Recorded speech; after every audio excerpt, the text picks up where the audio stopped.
Okay. Yep. We're back. Oh god. I entered the wrong thing. I was not paying attention. There we go. Okay. Okay, and we'll just get started on Metro Kingdom today. And we'll see how this goes. Oh god. It's one of these guys. Okay, two. There's two of them. That, makes it good. Or that's nice to know. God damn it. That's...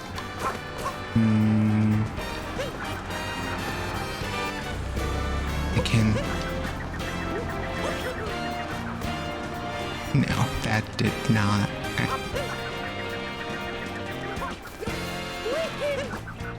Okay, wait.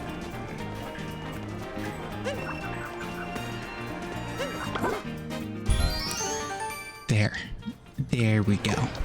Nope, I'm going the wrong way. I didn't fully turn around. My mistake.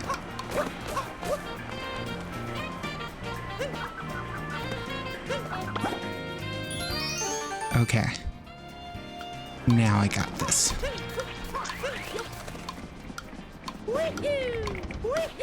Okay. Boom.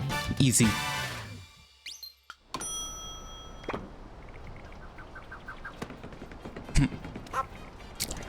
It's just that easy.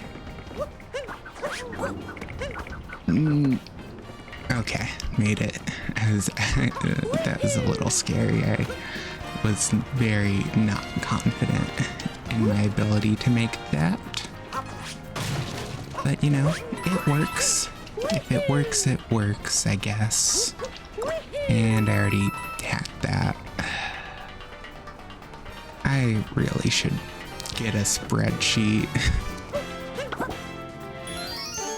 for this game. Though technically the game has one built in.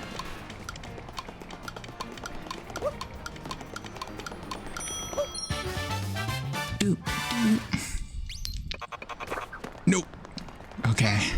I was a little... Gamba time.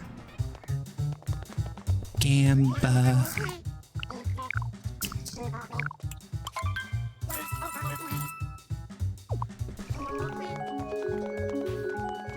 Okay.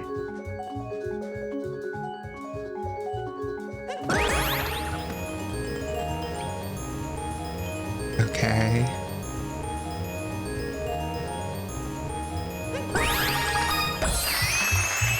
Oh, I already did this.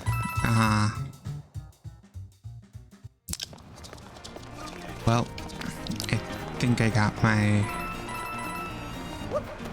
money back on it at least. I think.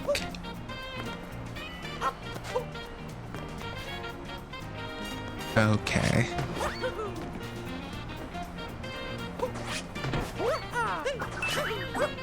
Boom.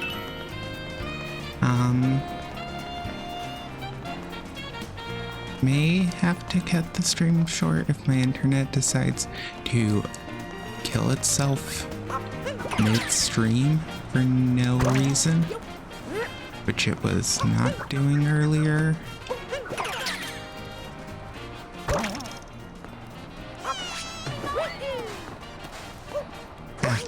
No, no. Made it.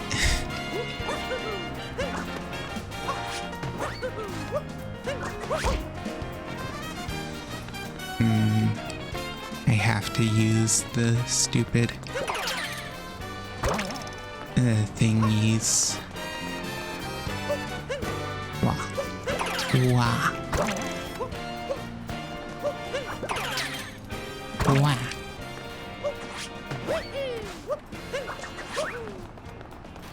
Hello, Peach. Thank you. Peach in the Metro Kingdom. Ow. Okay. Nope. Okay.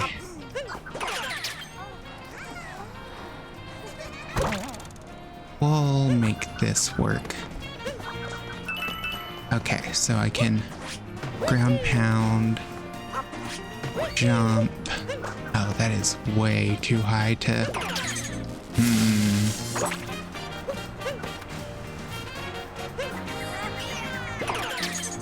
No.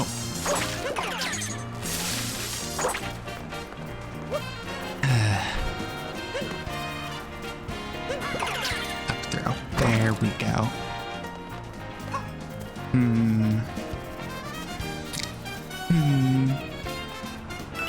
Purple coins. Oop. Oh, well, that was actually... Oop. Oop. Nope.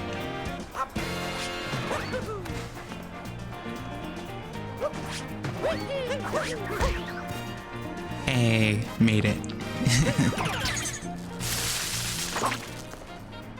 Well, anyways, while I was gone, I ended up finishing Lorelei and the Laser Eyes.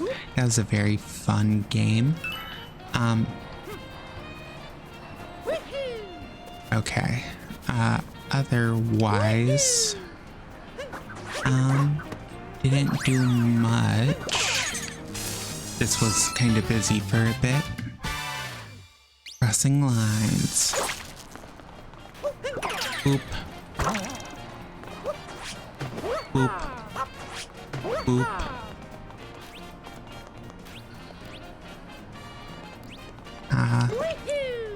Wahoo!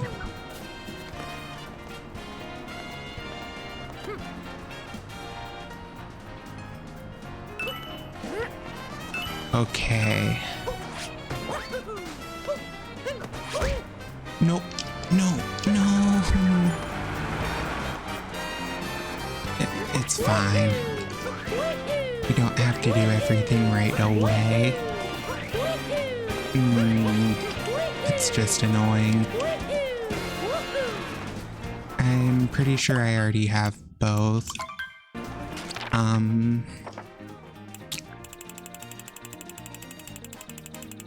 Jump rope, yeah. Okay.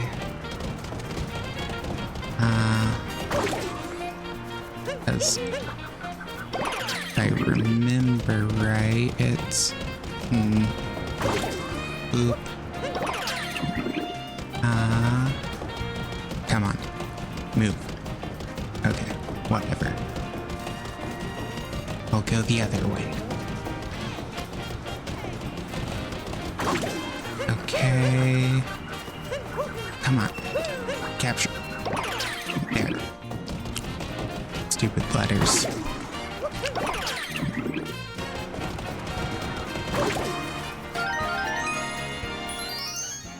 Hey, Power Moon. Yeah.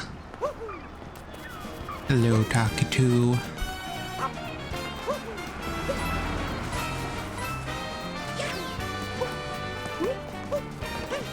Ow. Boom. Okay. What do you want to listen to, Toad?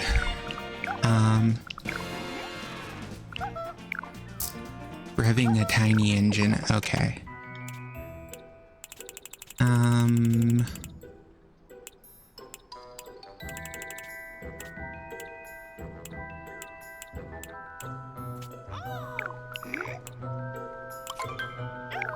I think I have to do the RC car tournament thing.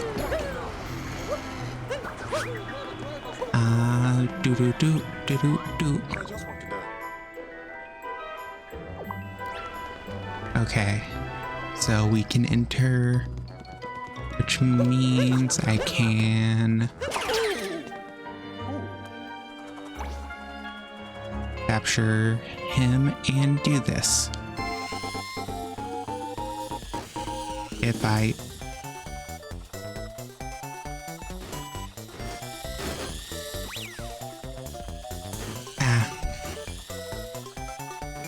okay.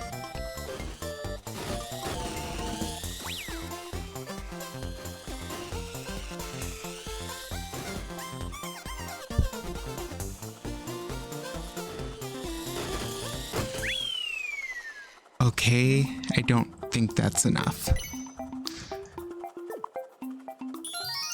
Well, it's enough for one of the moons. I don't remember the other one. Okay, Elefanted. When's this lady? Yes, sir, he wondered. Yeah. I'm pretty sure getting under 26 seconds is impossible, so 26 seconds is what I have to beat. I only have to shave off 3 seconds of time. God, it's so sensitive.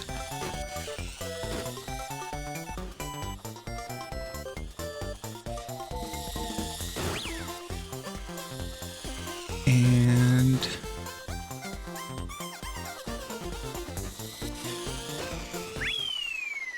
okay, that was much better. If I hadn't crashed at the end, I would have had that. Somehow the end was my best lap, though, probably because I didn't hit the start.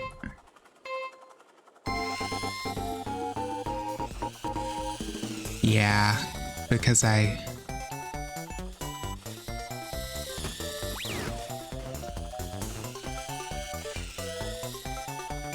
didn't, because I made it perfectly around.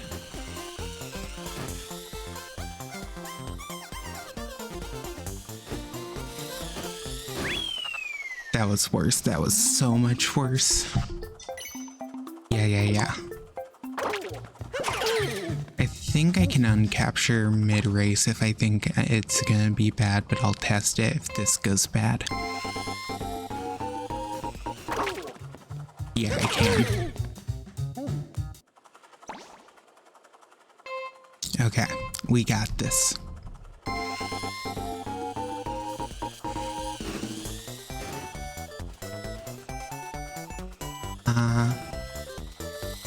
Okay. That went so bad at the end.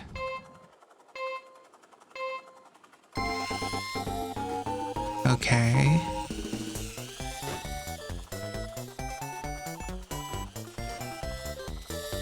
Okay, come on. Boom. And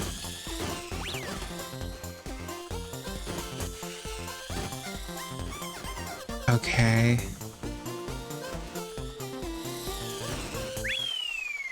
That was so bad. Why did I continue that?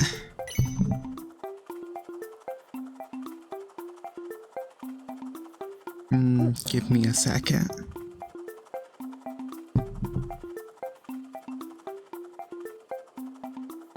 I'm just doing one thing.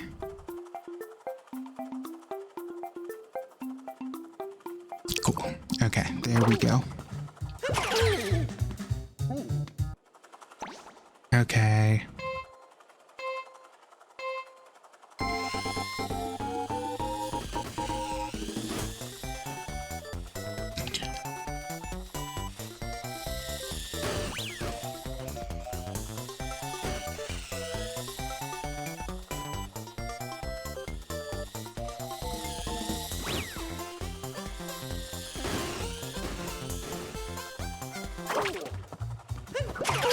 That was bad.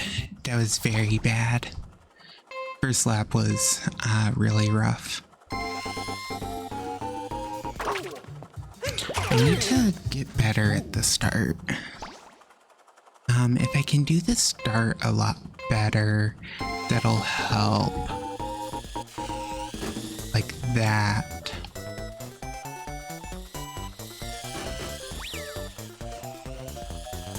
I know there's like a theoretical limit to how fast you can go because of the controls. I imagine if you get like really good at this, 26-8. Did I just 26-18?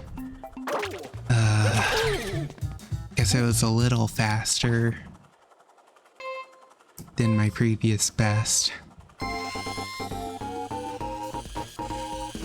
Okay.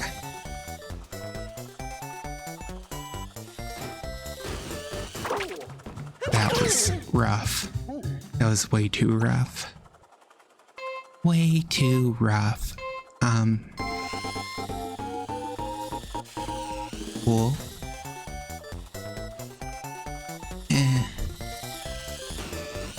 I'm so bad about oversteering on this. Oversteering and understeering. Yeah, that was so bad. The second lap was garbage. I could tell the second lap was so garbage. That was way too early. Saves time doing it that way. Okay, we need to not oversteer on the first turn.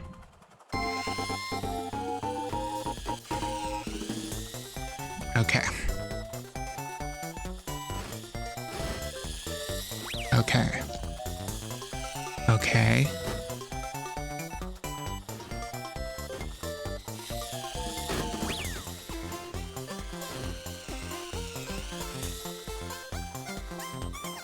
Okay. That was actually so bad on the last lap.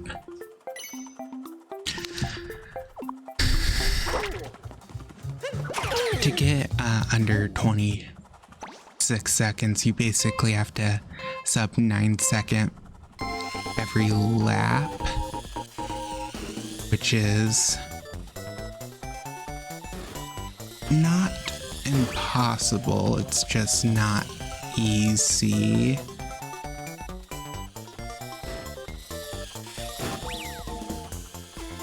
Okay.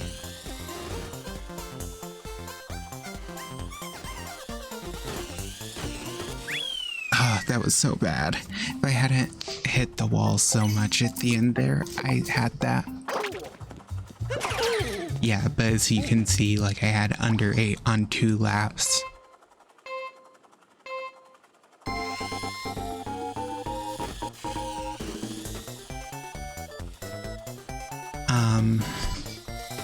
But had like 9 on the first one. So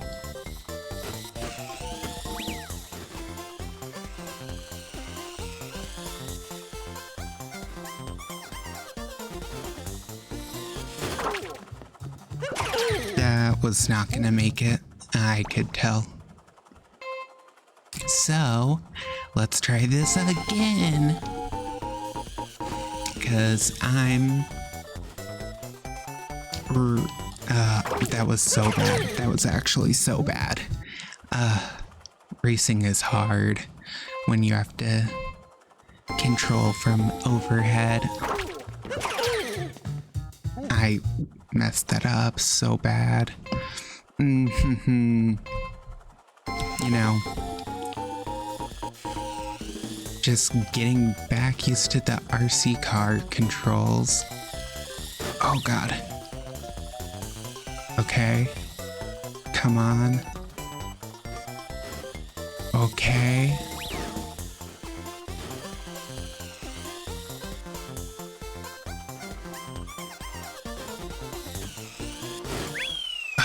Damn it. I messed that third lap up so badly. Yeah, because that was like 17, and if I had gotten a sub 9 on the last lap, I won.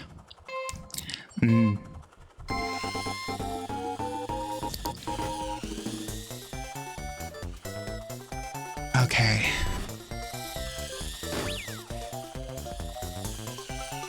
I don't think you can ever make the first lap much better.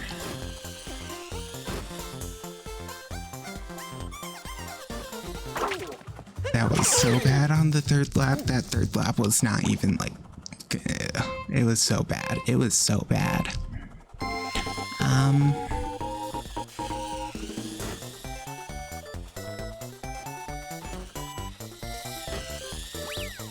Okay.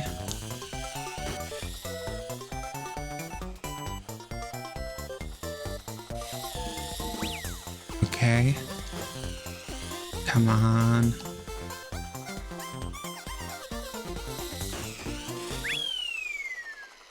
Ugh, 26:05.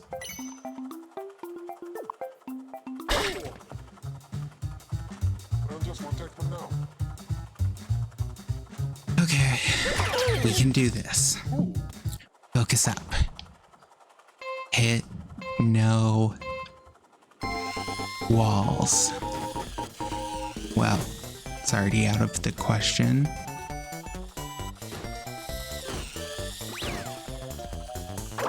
$9.24, that was way too slow.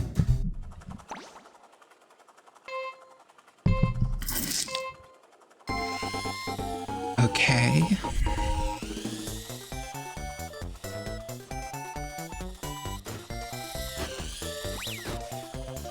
$9.01, that's too slow. I need a sub 9 on basically all 3 laps, or else it's near impossible. That was just so bad. That was just so bad.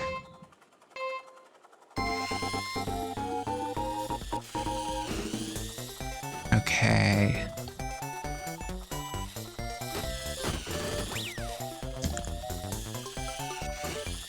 Okay.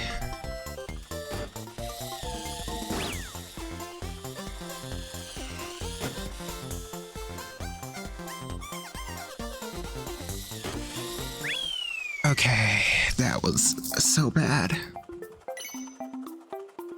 9:08. That was 16, 17, 10, 26. Yeah, you kind of...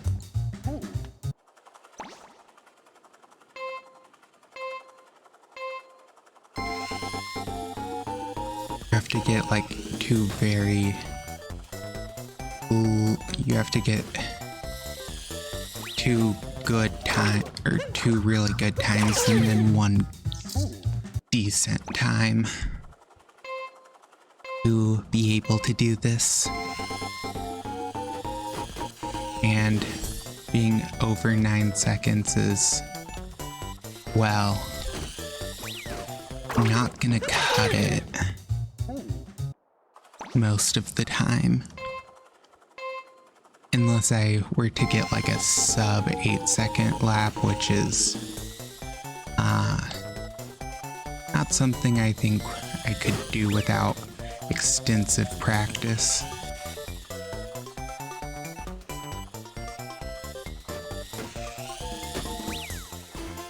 $9.01. That just got so bad as I was going on.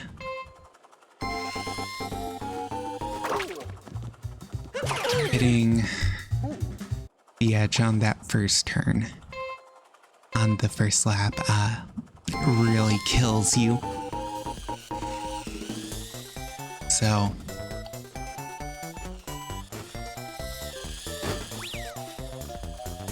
$9.19, that was bad.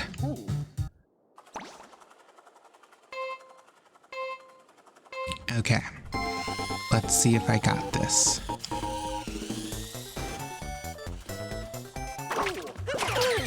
I don't got this because I have no idea what I was doing there.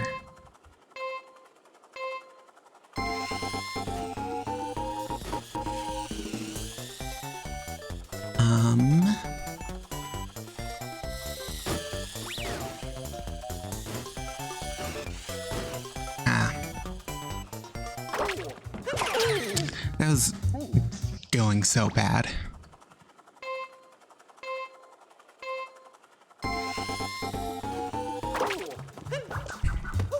Okay.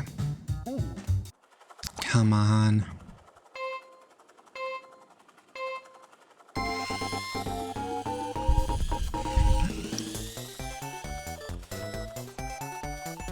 Okay.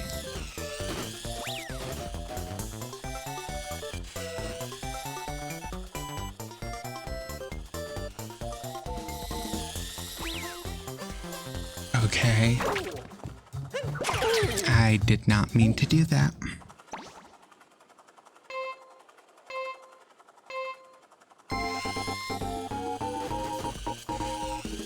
Okay.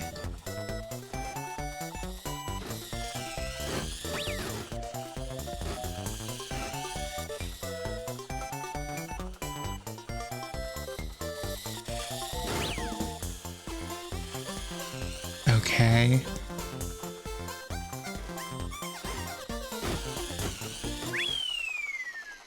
Somehow that made it sub 26. I don't know how.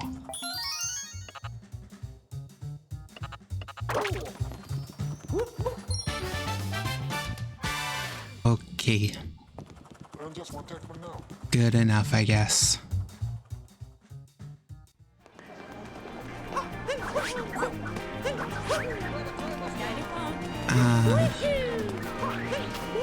Should be you.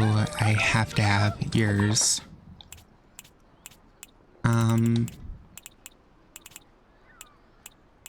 RC car.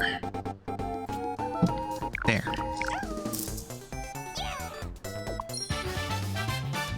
Okay. Yeah.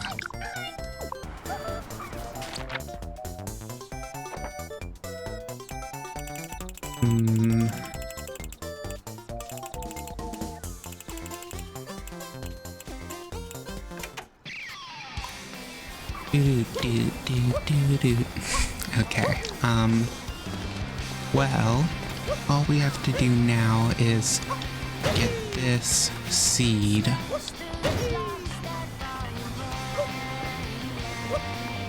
And boop.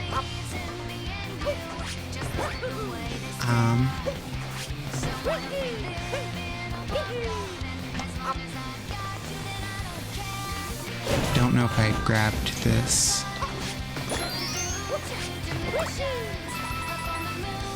Okay. Boom.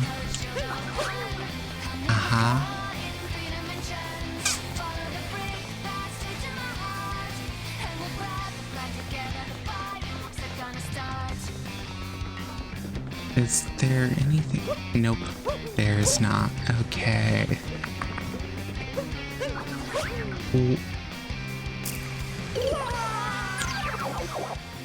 Well, that's unfortunate.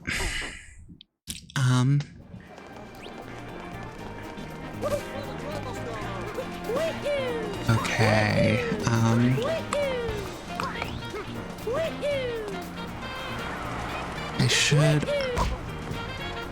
I should check the controllable taxi.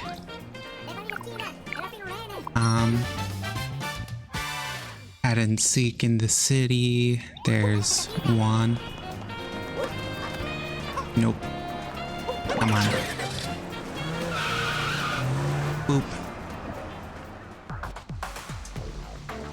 I've not been here before, it seems.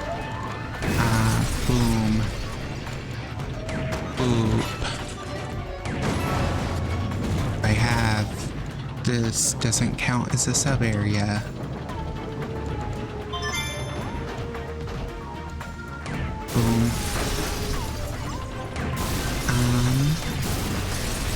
Which would be weird if it didn't count as a sub area, but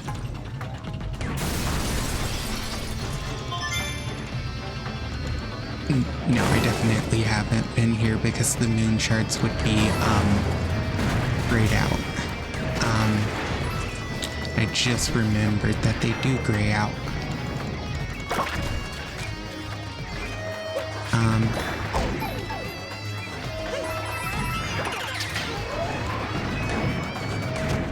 Boom. God, sherms are so annoying. Wish they would just leave me alone. But they don't.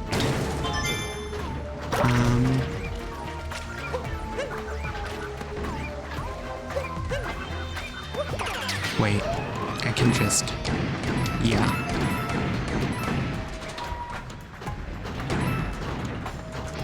Okay. Boom. Boom. Boom.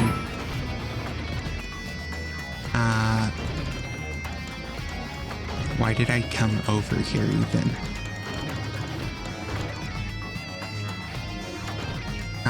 Can I just shoot? Can I shoot? Can I shoot? I can shoot the moon shard. Hehe.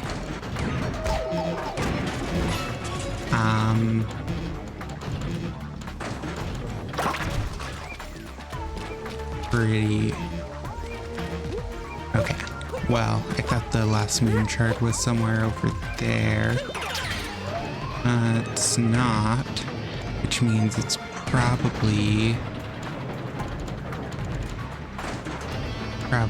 missed it somewhere.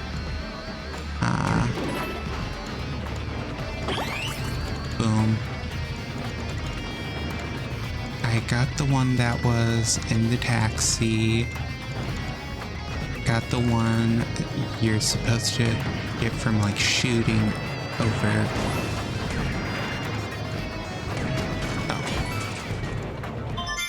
Boom.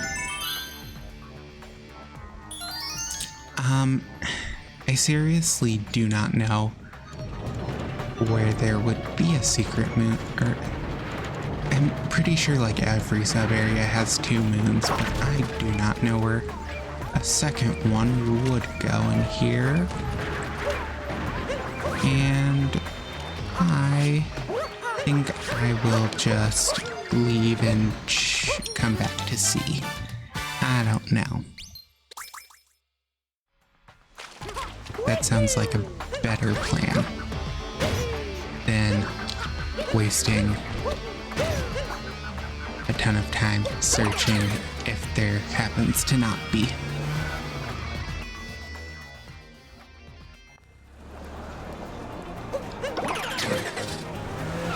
But this should count as a sub area. I remember this place. Yeah, there's 1 power moon left. Dang. I was right. There is a second one. I didn't want to be right though.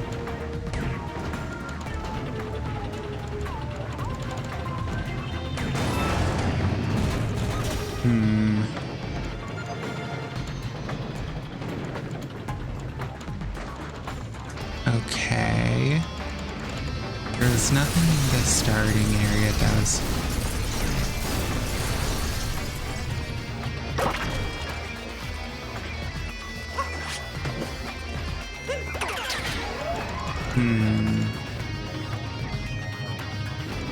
I don't know.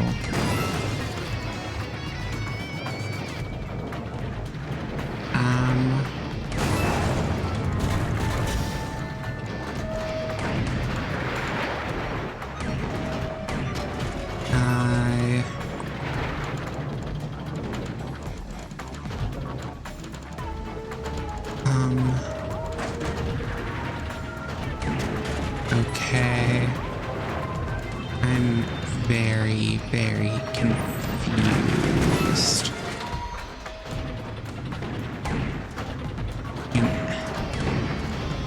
Guess technically could be like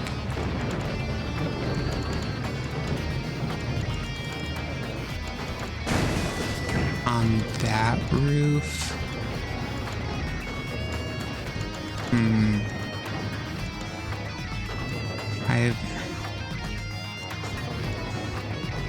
Oh, wait, it's up there.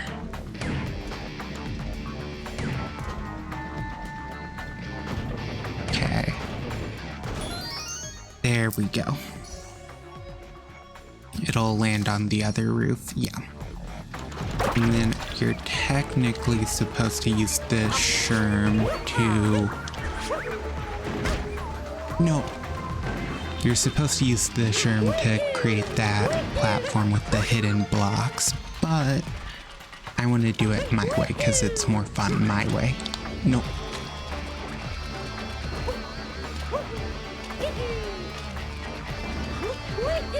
No.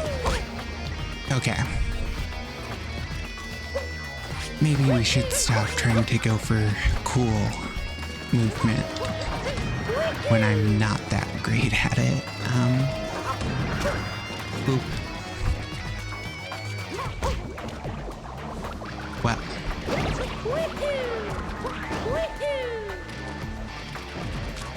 Okay, so we can just... Oop. And done. Heal out. And there shouldn't be any purple coins there. Don't know where I pulled green from. Well, green coin... I don't think green coins have ever been a thing.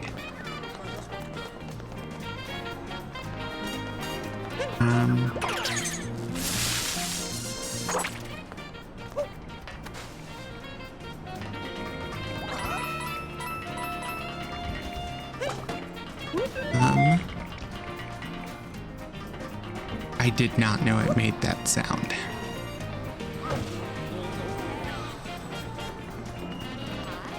Hello, I found your purse.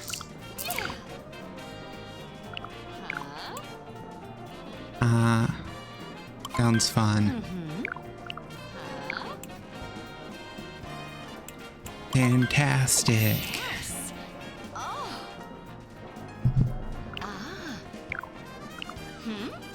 What do you think my hobby is? I'm pretty sure it's flower arranging. It's not. Okay, it's not driving RC cars, I'm pretty sure, because, like, I think cake. The answers are weird. Practice singing?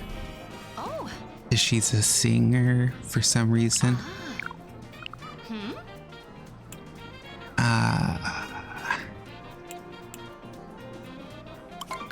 Well, you don't do getting captured by Donkey Kong. It was traumatic. Why would you ask me about it then? A purse.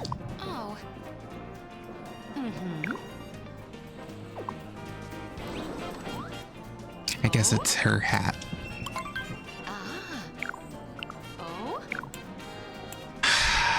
Peppy music. Because Jump Up Superstar is pop. Or like pop adjacent, at least. Mixing machines.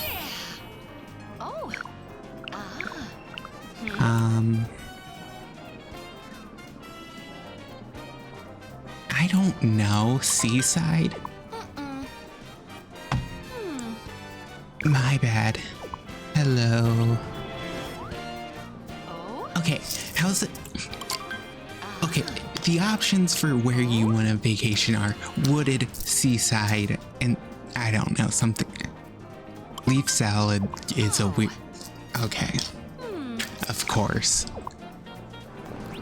I don't actually remember these. Fine. I'll take the quiz again. Again, you don't really do being kidnapped by Donkey Kong.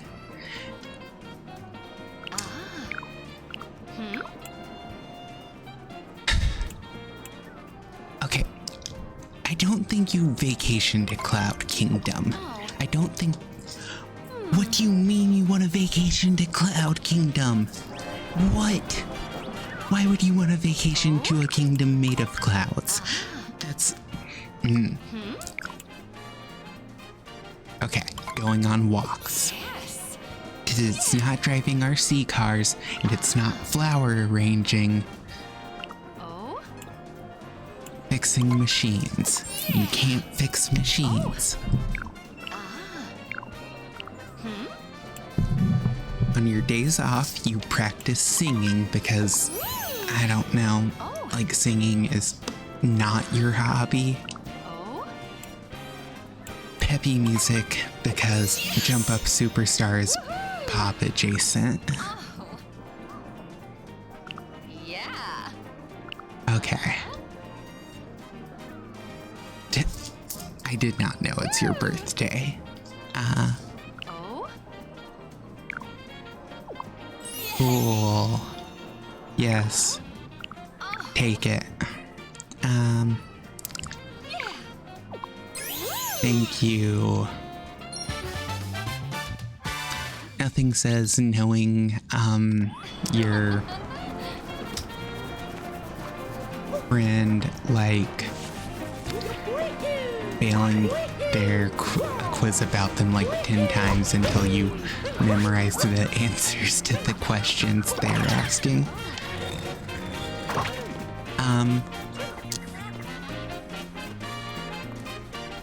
It's fine.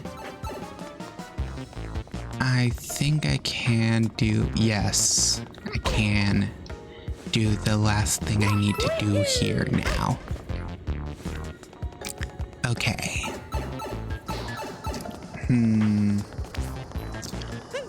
Whoop.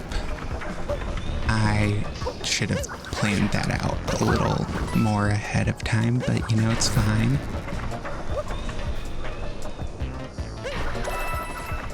Boom. Wah. It's going good. We only have Metro, which we're working on, and Luncheon and Mushroom Kingdom. Mushroom Kingdom kind of has to be last because, if you don't do Mushroom Kingdom last, there's a chance you don't have all of the requirements for Toadette's Moons met. Because you have to have bought so many souvenirs and outfits and blah blah blah. And you have to have collected so many purple coins. It's a lot. There's a lot. You know, maybe we'll hit Mushroom Kingdom today. And if we do, Mushroom Kingdom starts with like 5 minutes of spamming the A button in front of Toadette, which is so fun.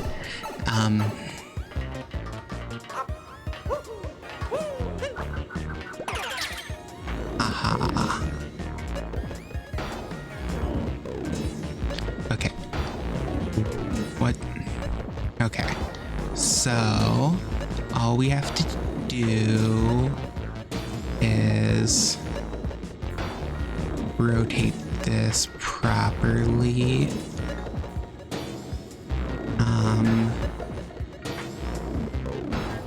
Okay. Like that. Easy.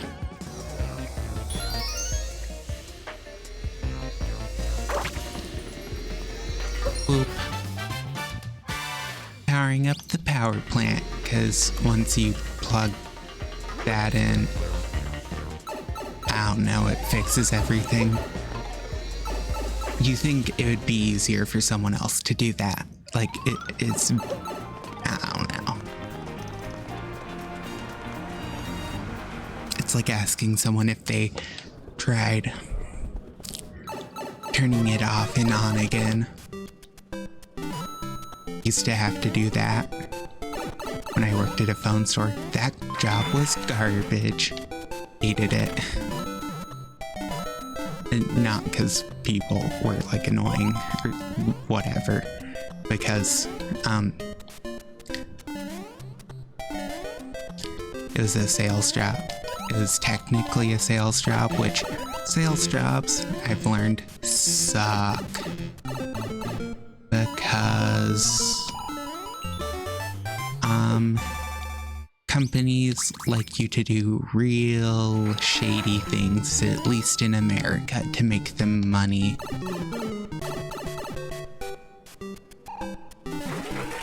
There.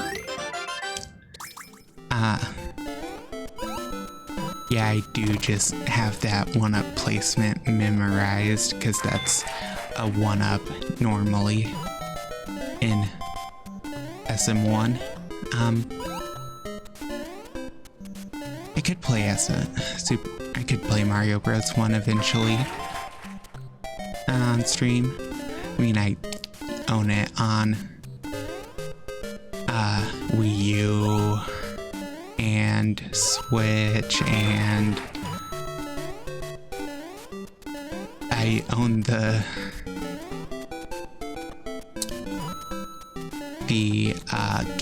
Mario Game & Watch they released for like Mario's 25th anniversary. I think it was. But now I can't remember. Maybe it was 30th. I don't know. I also own the Zelda Game & Watch thing. Both are very nice. I have both of them sitting on my desk. They're just probably dead because I don't use them that much.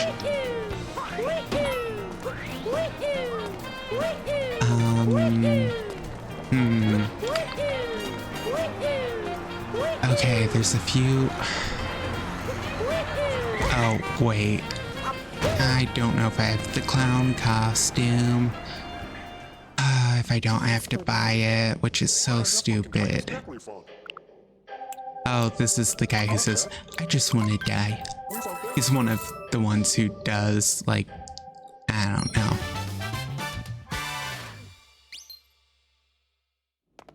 I just want to die. Yeah. If you listen closely to what he says when you first talk to him, it sounds like he says, I just want to die. Yeah, older games, that's a topic.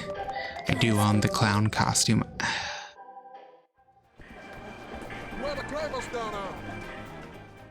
Okay.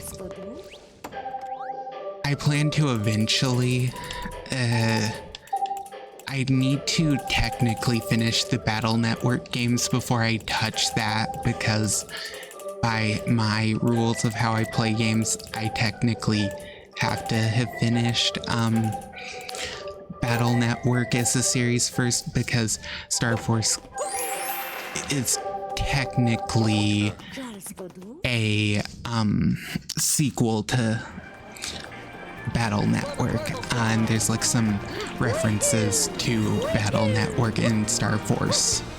So, you know, I'll get around to it eventually.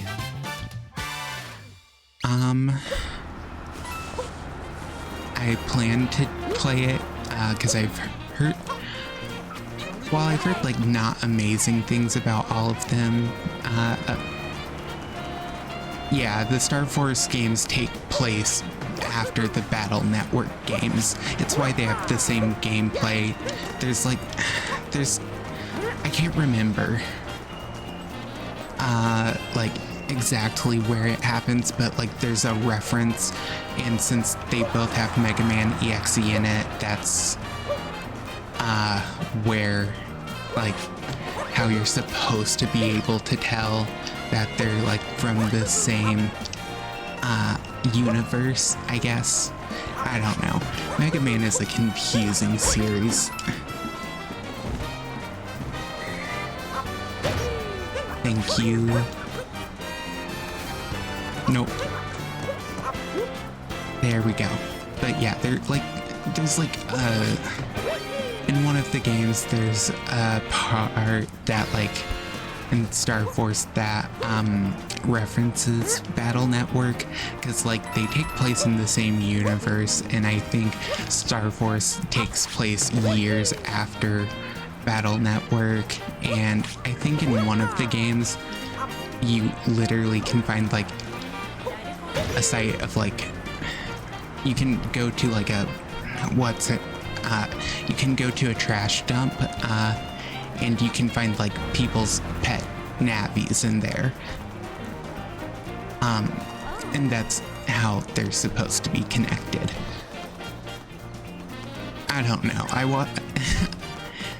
When I learned about, like, their entire connection, it was a while back, because I had watched a video from the RPG monger about it. I don't know where I'm going for this pod. Okay, we're just throwing that so I can move freely to find it, but yeah, there's like a couple points in Star Force that are like, they directly reference Battle Network, and it's like, oh, they're supposed to be in the same universe, which also makes the fact that, like, all the pet navies got, like, trashed very tragic, because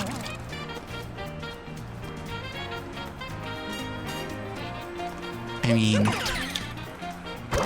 Battle Network portrays navies as, like, being kids' best friends, which is, like, I don't know, overall kind of sad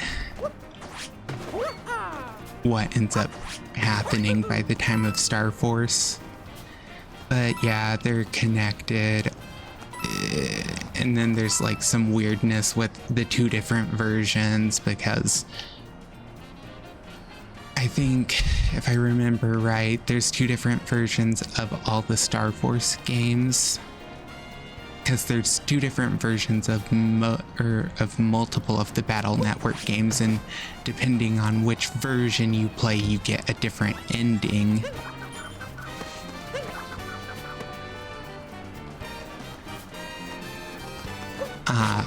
Which is unique, I guess. They kind of took the Pokemon approach to it, but I don't know. Either way, I'm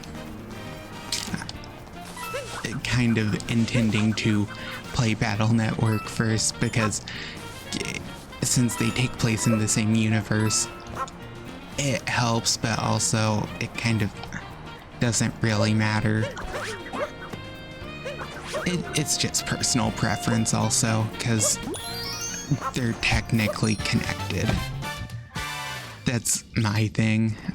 It's like if I was gonna ever play through Metal Gear Solid as a series, I'd have to play through, like, all of the entries, starting with, like, the original Metal Gears, which includes some weird games, including, there's a GBC Game Boy Color game, I believe. I don't know the name, but it introduces what? I think his name's Raiden. I don't know.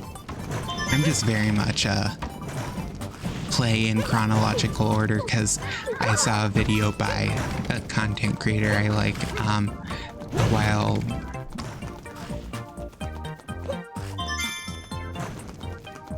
back, where it's like it connects. Yeah, I've heard, like, the Game Boy Color game is actually apparently pretty decent. People say, I guess. But, like, the whole thing of the Game Boy Color game is it introduces, I think his name's Raiden. I don't know, he's like a replacement for Snake or something, before, like, Metal Gear Solid 4 happens and it's like, oh, because it's technically not supposed to be a surprise, and it's like, I don't know, there's weird lore to it. I'm not gonna pretend like I understand Metal Gear lore, because I don't. I'm not a Metal Gear lore person, nor am I a lore person in most games, but Zelda lore, that's where I can pop off. Because the second it's about a random guy who gets born back again in the same faction every 1,000 years? Oh god, I can't even remember how often. I think it's 1,000. Oh god, I can't remember. It's something like that. Okay, so I'm not hyped for the Ocarina of Time remake. Ocarina of Time is my least favorite 3D Zelda, so I'm not like so I'm towards the remake at the moment. I mean, it looks good. I hope it's better than the 3DS port, but also people are throwing around the idea of them making Ocarina of Time more Breath of the Wild-esque, which I'm absolutely opposed to. If they do that, I will not buy it or even try and play it. But if it's good, but if they keep it the same, I do plan on probably trying it, see if I like it a bit more than the original. But overall, I'm a little excited. Yeah, if they do that, like, I will actually be so annoyed. Because that's like, people are like, oh, they should put, like, they should add like the movement from Breath of the Wild into it, and I'm like, no one wants that. No one who wants this remake wants it to be like Breath of the Wild. Oh my god, thank you. That would actually be like so frustrating, because while Echoes of Wisdom is the most like a traditional Zelda game we've gotten recently, it's not a traditional Zelda, because I want my dungeon items back. I want my dungeon items back, that's all. And I'm not even like asking for linear progression. I mean, A Link Between Worlds is like my favorite Zelda game. And it technically doesn't use linear progression. You can do the dungeons in whatever order you please for the most part. I think there's like 4 dungeons out of like 9 that you have to do in a set order. But also I could be wrong on that. Though I always do the dungeons in the same order because there's kind of an intended order, so like some dungeons are easier.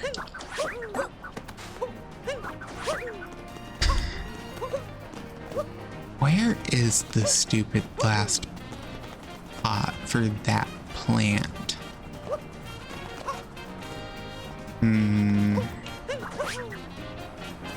Yeah, but genuinely, I don't see Nintendo actually putting in like any Breath of the Wild mechanics into a Ocarina of Time remake, unless they really want to piss off the Ocarina of Time fans. Like, I don't know, that just sounds like such a bad idea. Oh, wait, I remember now. It's by the casino. That's where it is. Is it Casino Roof? I seriously don't know, like, what the person thought they were cooking when they said that. I was like, you're kidding me, right? in what world would anyone want that? Only thing I actually could see, the only changes I see them making to the game in the remake is fixing the water temple, maybe. Though maybe they don't. It'd be kind of funny if they didn't and then everyone was pissed off that the water temple is still so egregiously bad. That would be great. I would, because God, that would be so funny if they just left the water temple untouched and kept it the mess that it is. Okay, time to find the dude who you have to talk to while dressed up as a clown for a moon, because he's depressed and he wants you to look like a clown for some reason. I don't know, this feels like this feels like he gets off on it.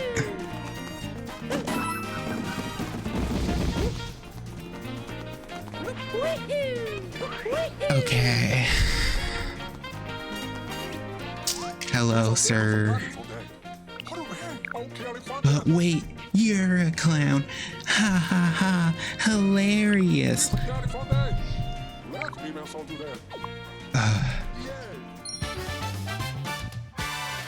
You know, I don't think you're really that depressed if a clown cheers you up.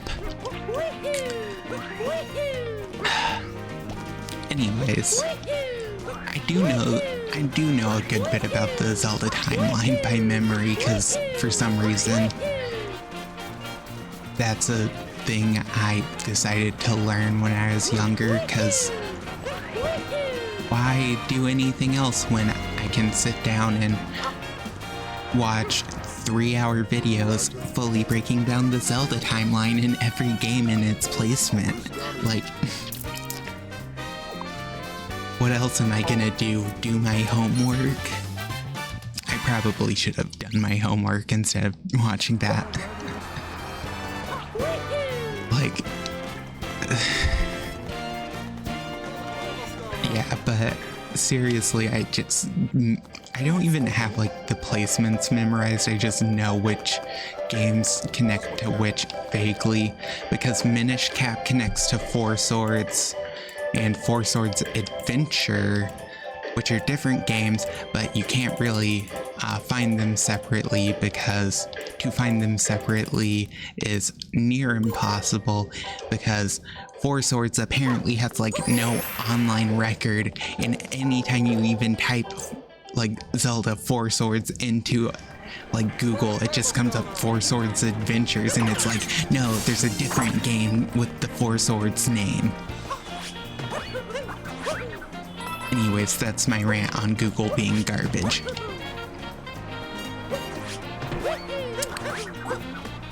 They need better search engine optimization. I can't even look up the obscure random Four Swords singular game that literally no one cares about unless they're like a Zelda fan.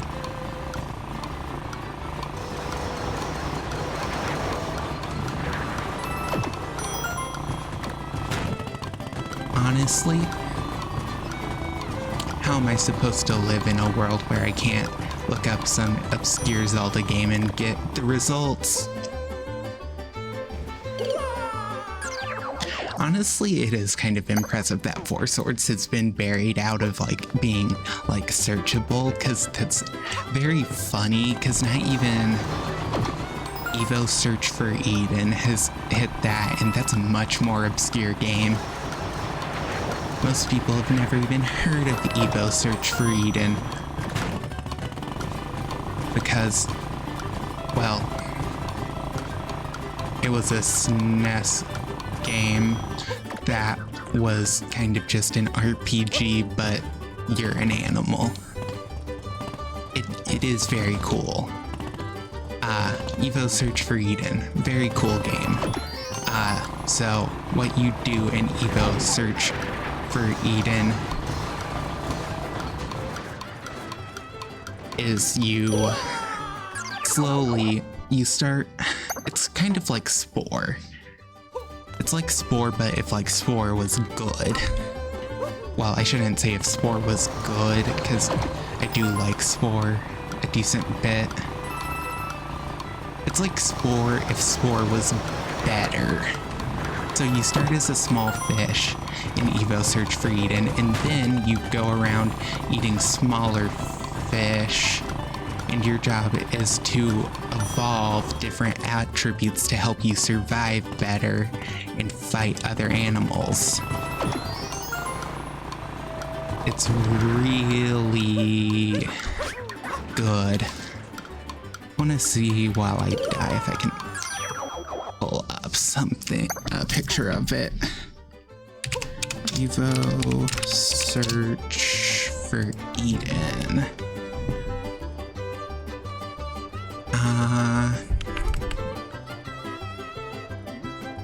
Can I get a picture that's not in like 360p, please? Yeah, that'll work. Save image. Here, I can just... Actually, I can... display... I can probably do this. Oh, there we go. This game. Looks like this. It has really nice pixel art.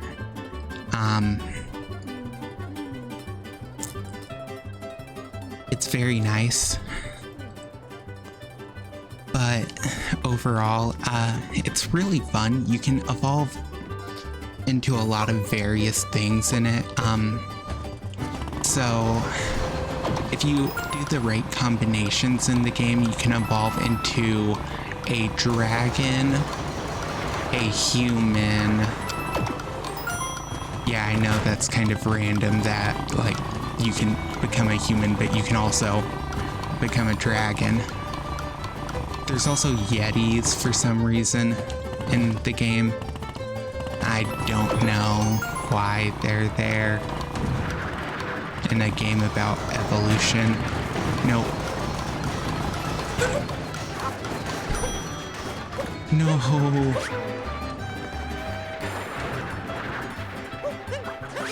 I messed that up so bad. But yeah, you can evolve into a dragon. I remember that. I think you can evolve into a unicorn. I can't remember. Maybe you can. That's a maybe. But I know you can become a human. There's a few other things. You can go back into the water after going on to land, and you can like stay in water. Certain combinations I think give you like a shark, like just actually a shark. Oh, I think you can become a mermaid if I remember. There's a lot of weird stuff you can do. If you evolve the right combinations, the game just turns you into various things, but I don't know all of them. And it's kind of cool how they do that. I mean, for an SNES game, nope. It's pretty advanced, what they did. And I think like the only issue I ever had with the game is that your horn can break, which is really just not fun because you have to probably because the game is not, I mean, the gameplay loop is a little boring if you're not into the idea of fighting other animals as an animal. You can get bored, but I mean, it is very cool, and it was pushing the boundaries of what the SNES could do a lot. I think like the only thing I remember being a negative point towards the game is that like horns, like if you develop horns, they can break. I definitely did not hit the bird on the island over here. But like, that's only a negative like the first time you do it, because after that you're just not gonna evolve horns because they're too expensive and they don't provide enough of a value to be worth it, especially considering they break, which I guess is realism, but still. At a certain point, you have to choose between realism and what your players are gonna want. And they just chose, I don't know, that. The game is kind of expensive from what I remember, but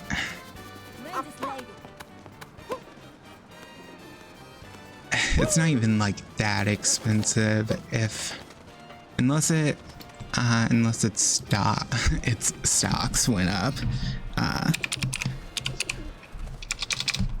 I'm gonna see if I can just pull up price charting and check. Because like before, it's like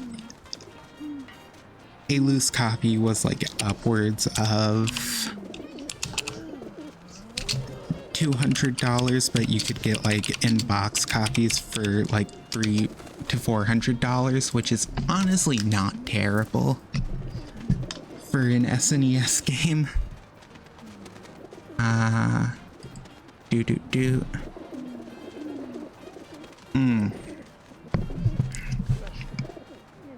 It's $300 loose now and $1,000 complete. Okay, that would explain why the game has gotten 0. Like, there's like a single content creator I've ever seen talk about it. It's genuinely... That would explain why it is very expensive still.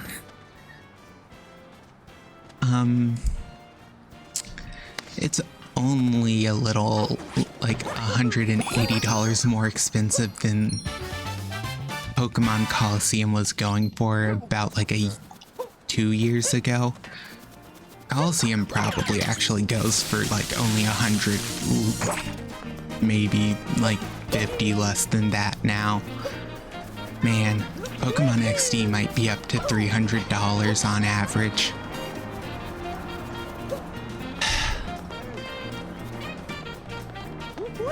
The retro game market is so scuffed right now.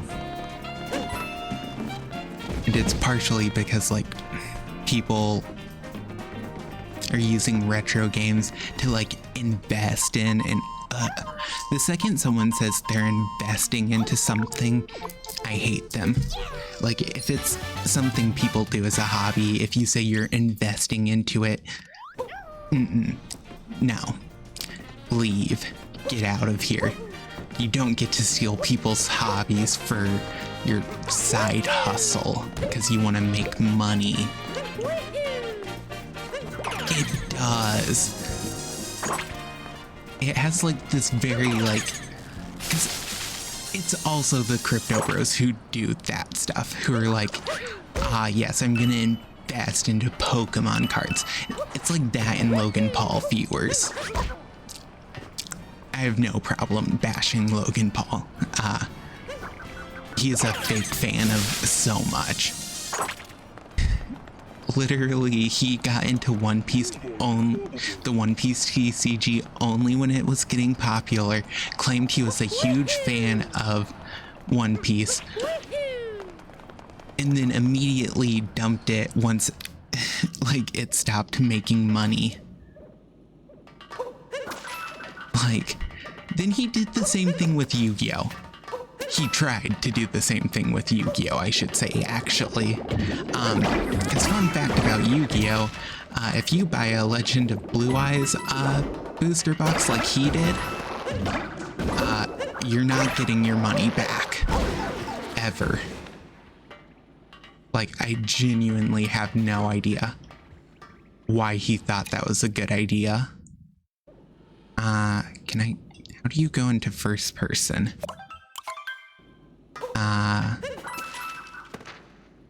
Maybe it's whole. I guess I just can't go into first person here. Okay. I think I may have not grabbed the moon in that chest, which is the only one that's here if I remember correctly. But yeah, dude bought a box of Legend of Blue Eyes and thought it was gonna do anything. Like, bro. I'm sorry to tell you this, unless the cards you're pulling are like meta relevant, you're not making your money back on Yu-Gi-Oh! Ever. Hell, people, like stores can hardly get rid of like the bulk they have of just old sets that were garbage that no one bought. Like,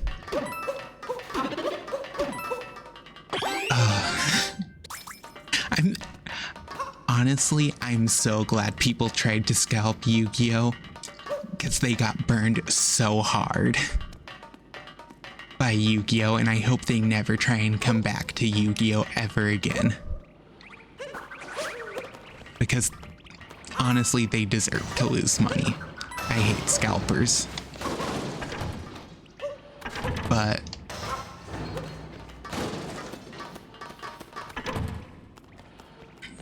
I'm so happy that they got owned with Yu-Gi-Oh! That was so hilarious. Imagine thinking you're gonna scalp Yu-Gi-Oh! Product and then literally buying hundreds of dollars of it, and like no one is willing to buy any of it from you. They deserve that. Literally, Yu-Gi-Oh! Collectors are not a thing, which says something about the health of Yu-Gi-Oh! As a card game, but I don't know. I just like it was so funny to me. I mean, Overframes are releasing sometime soon in the physical card game, so I think their technical name is Overframes, but I honestly can't even remember at this point. So that's probably gonna be a little sparse. Other than that, Yu-Gi-Oh's doing great, except for the fact that we're getting more Dark Magician support sets. I'm annoyed. I'm very annoyed that we're getting more Dark Magician support. Not because I dislike Dark Magician, it's because I hate Red Eye's Dark Dragoon. And they like refuse to ban Red Eye's Dark Dragoon for some reason. And it I'm gonna be honest, kind of makes me mad. I hate Red Eye's Dark Dragoon with a burning passion. Though I say that as someone who plays decks that some people hate with a burning passion, so I guess I can't be too hard on it. I mean, the most recent deck I've been playing in, like Mikanko's, is not known for being popular. Oh, Yu-Gi-Oh! Meta is not even good anymore. Right now, the Yu-Gi-Oh! Meta is just cool tunes. Which, if you're curious what cool tunes do, they're extra deck rip. Which means they just steal cards from your extra deck. They just steal cards from your extra deck. That's the current meta. They just take a card out of your extra deck. Seriously, Konami thought that was a good idea, and I'm still questioning why. In what world did they need to make an archetype that banishes cards out of your extra deck? Like, it's so stupid.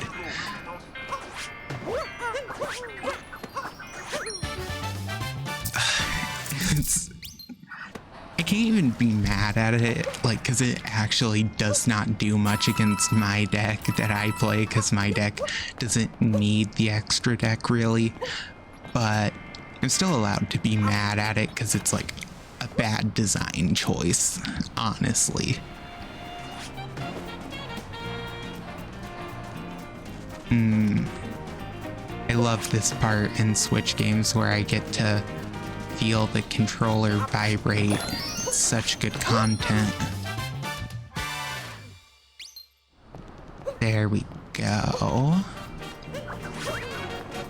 I think that puts me at quite a bit. Oh yeah, I only need 29 more.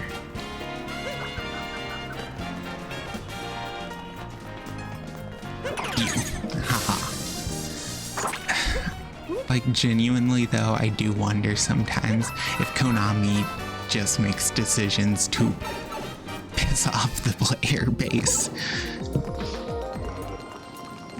Oh wait, I know what this room is.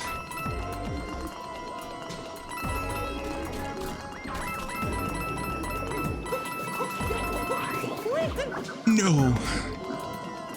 Okay, that was close.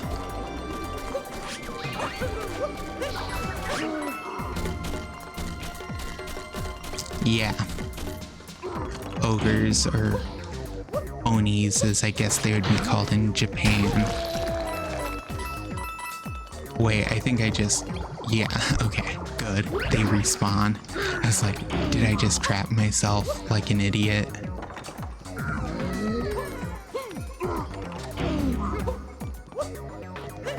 No, I did not. I didn't even need you. You were just in my way. Where would the... If I was a power moon, where would I be?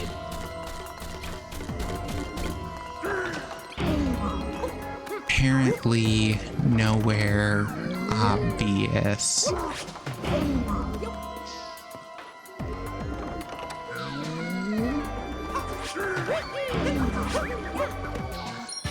Whoop. Scaling Pitch Black Mountain. It's down there. Okay. We got this. No. Okay, see, if I had gotten the cap bounce off, that would have been really sick. Because I would have made it and recovered.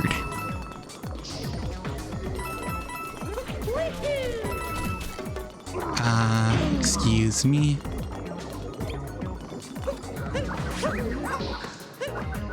Boop.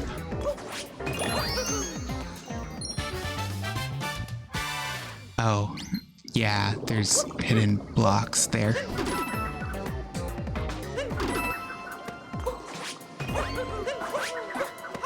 But it's so much cooler doing it like that. Seriously though, current Yu-Gi-Oh meta is... Ugh. Oh, Elf Notes are making a return in Genesis, which is a format where you have to build your deck based on points, which means I don't play it because too much math. Like, I'll do life point calculations and I'll do all the calculations I need for everything else in the game. The second you're asking me to do calculations while I'm putting cards in my deck, nah. Not gonna happen. That's too far. I know people like it though, so that's good for them.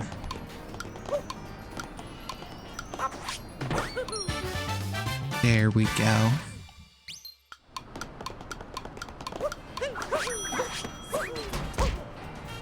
Ah, God damn it. I mean, yeah, it's probably very interesting. It makes old decks good, because links aren't allowed.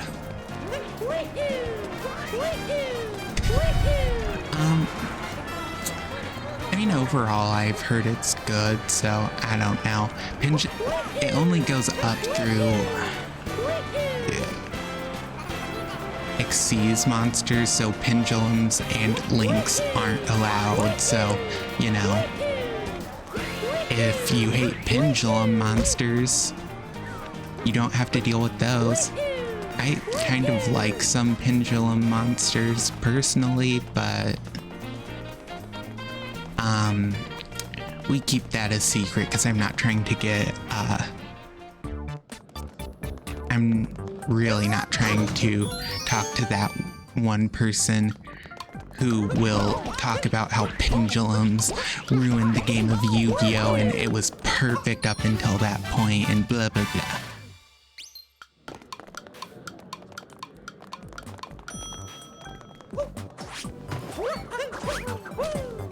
But part of why I like some pendulums is because I think they can be cool. Honestly, that's fair.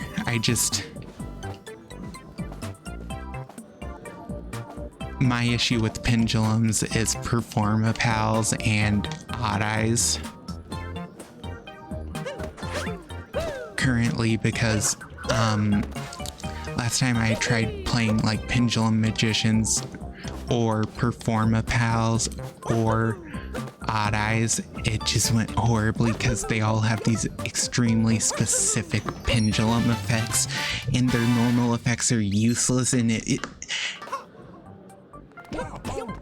overall not great. Isn't one of you the one that has the other cap on your head? Yes. Haha. Hide and seek in the crowd.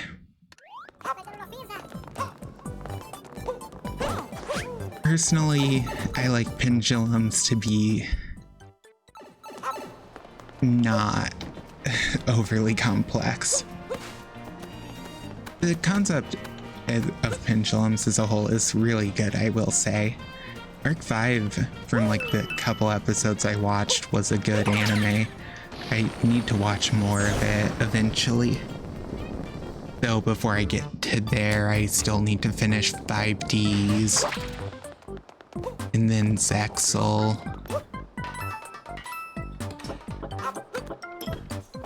And then it's Arc V. Then I have to do Vrains. Then after Vrains, it's Sevens. And then it's Go Rush. And Go Rush, apparently, according to people who are keeping up with it, is probably hitting the tail end. So then it'll be Yu-Gi-Oh! 9s or whatever.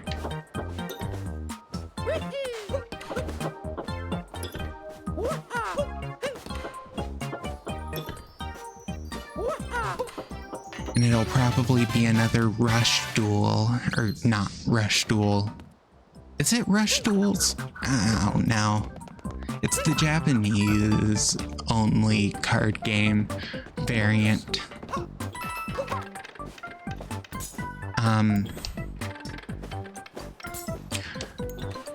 Yeah, Rush Duels, that's what it's called, because Speed Duels, were meant to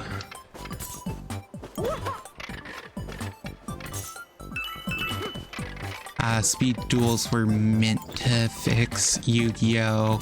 And then they didn't because they worked off of the same type of concept that normal cards worked. So it ended up being that Speed Duel cards really just did not do anything, and then they made Rush Duels, which is Japan exclusive unless you want to play Duel Links, which no one wants to play Duel Links. No one I refuse to believe anyone willingly boots up Duel Links for fun. Because every time you boot up Duel Links, it's like, are you sure you don't want to buy like 20 different packages of gems that we made just for this? Like, no, Mr. Konami, I don't want to pay like $60 for like 10 packs in your game for some reason.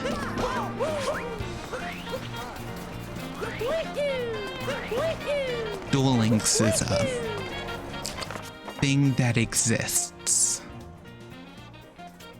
Okay, I need to figure out where the last bit of purple coins are because I'm not having any luck finding them on my own. Well. Oh, there. That is really not helpful, but okay. How do I get up there? I got this.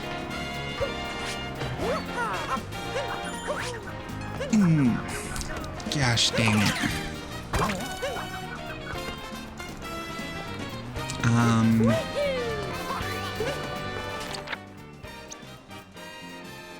The only way to get up there is either from another building or from just being that good. Or just using this. I guess we'll just use this. Okay. Guess if I'm talking about Yu-Gi-Oh, I could talk about which archetype I like best, because my tastes have changed a bit. But also I think that's a little whatever. I don't know. Right now Makonkos is like my favorite archetype that's playable. Technically my favorite would be Argo Stars. Though. Oh god. What am I doing? Okay.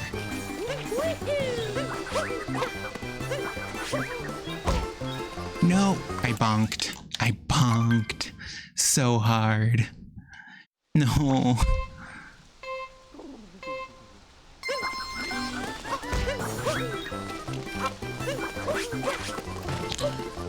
God dang it. It's not trying to do that.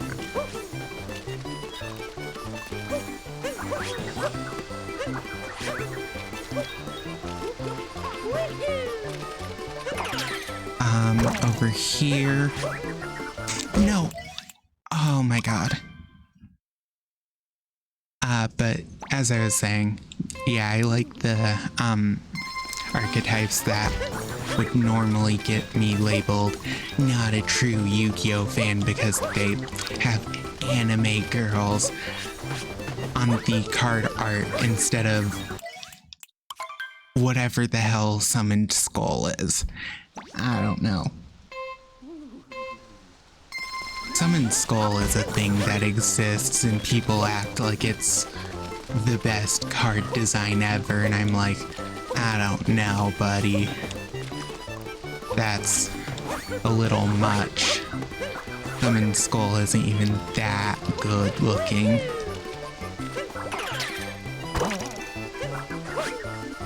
Nope. Why do I keep doing that? I don't think I even need to do that.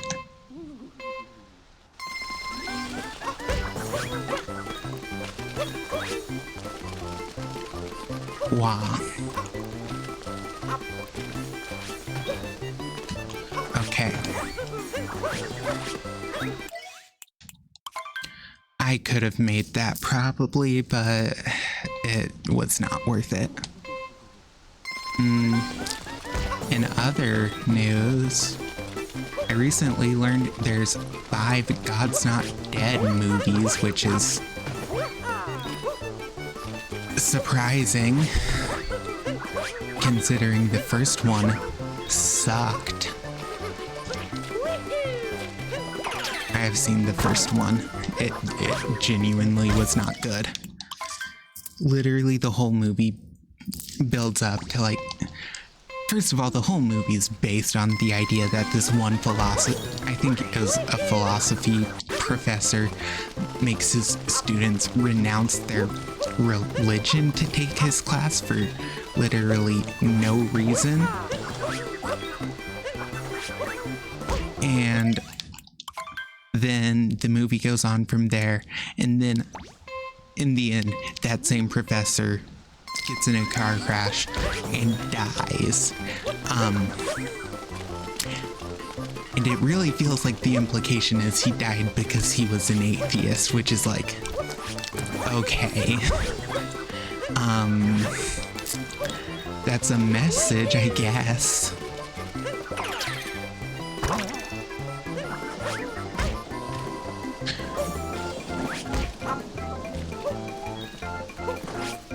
Yeah, it's like, it's so weird.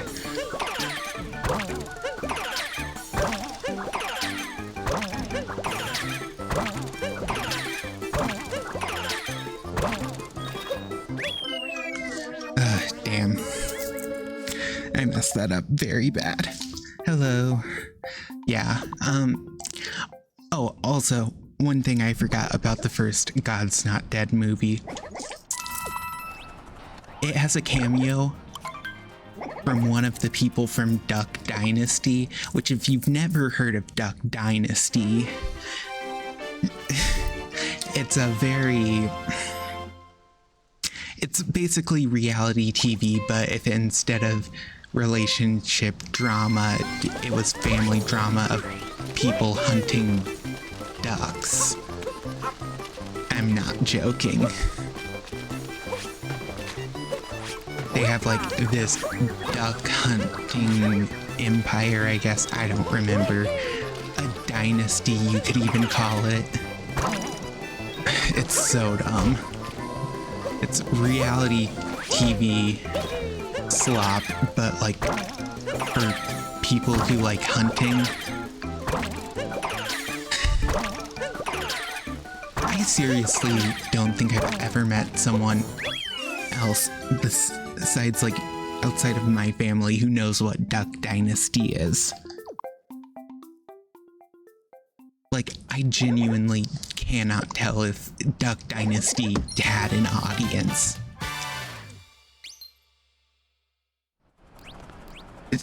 Okay.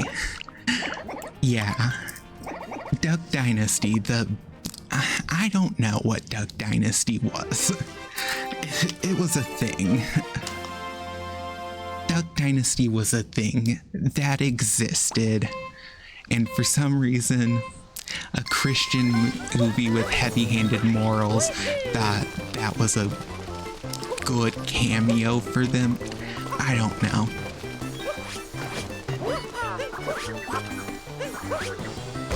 Oh my god, that was so awful. It's so weird. Sometimes I wonder what directors of certain movies were thinking.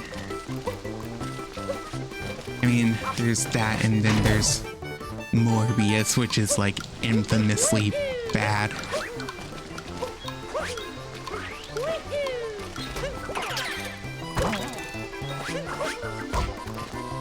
I bonked again. Yeah, seriously, Duck Dynasty is one of the most it exists pieces of media I think I've ever seen.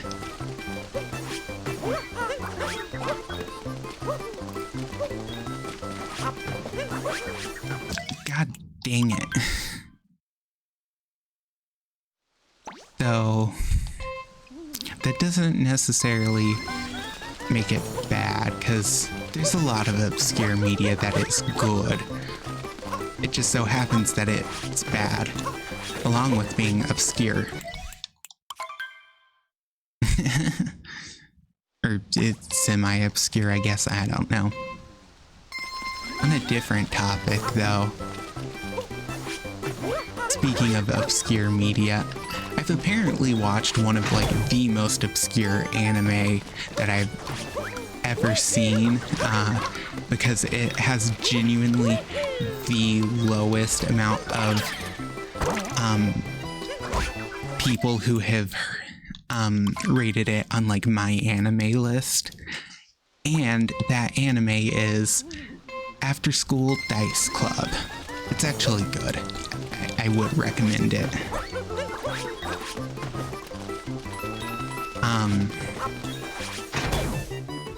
It is very good. Well, I think it's very good. It's about board games.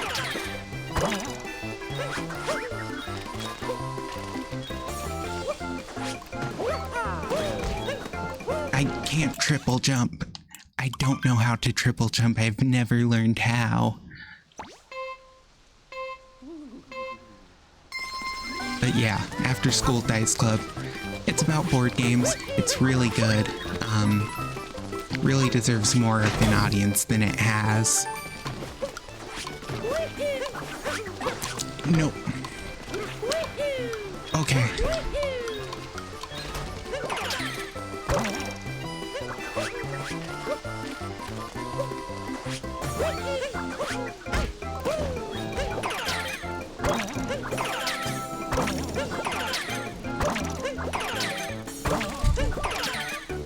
There. Yeah, After School Dice Club, very good anime. Yeah, I liked it. It was very good. It ends kind of... It doesn't have a good ending, I will say, because it kind of just ends. But, you know, besides that, it was good. I mean, otherwise, the only other anime I can recommend that I know isn't, like, super well known is an isekai, which, I mean, it wasn't even, like, an amazing isekai. It's kind of, I mean, it's fine. It's kind of interesting. Because the isekai I'm talking about is... oh god. While I have to wait for the moon bird, let me look this up to make sure I get the name right. Okay, so it's high school prodigies have it easy even in another world. Okay. Yes, it objectively has kind of a stupid name. It's like a very long name. But it was kind of interesting from what I watched. Also, because like high school prodigies by like, yeah, it's a very isekai title for sure. Like,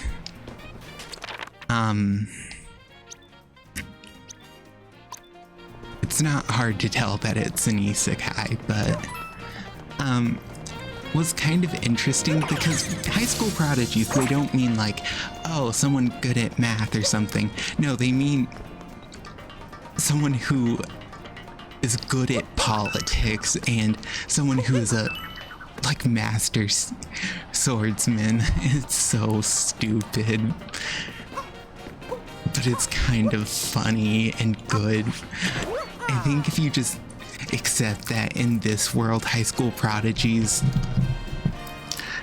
include someone who can slice bullets with a sword and someone who does sleight of hand magic, and they're somehow treated as equals.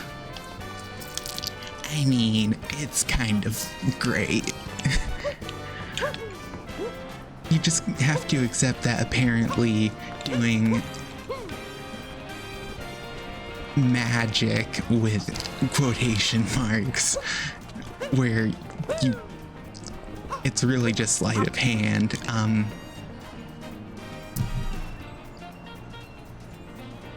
You know, that's on the same level as slicing bullets with your sword. I don't know. It's so weird, but it's so funny. Also, I think it has the funniest, like, just stupidest way that they all die. Because it's like, okay, we need to kill these high schoolers to start the plot of this show. So, obviously, how are you gonna kill a group of high school prodigies? Like, you know, you could do a classic car crash or something interesting. No, they're just all on the same plane and the plane crashes and they all die. Cause,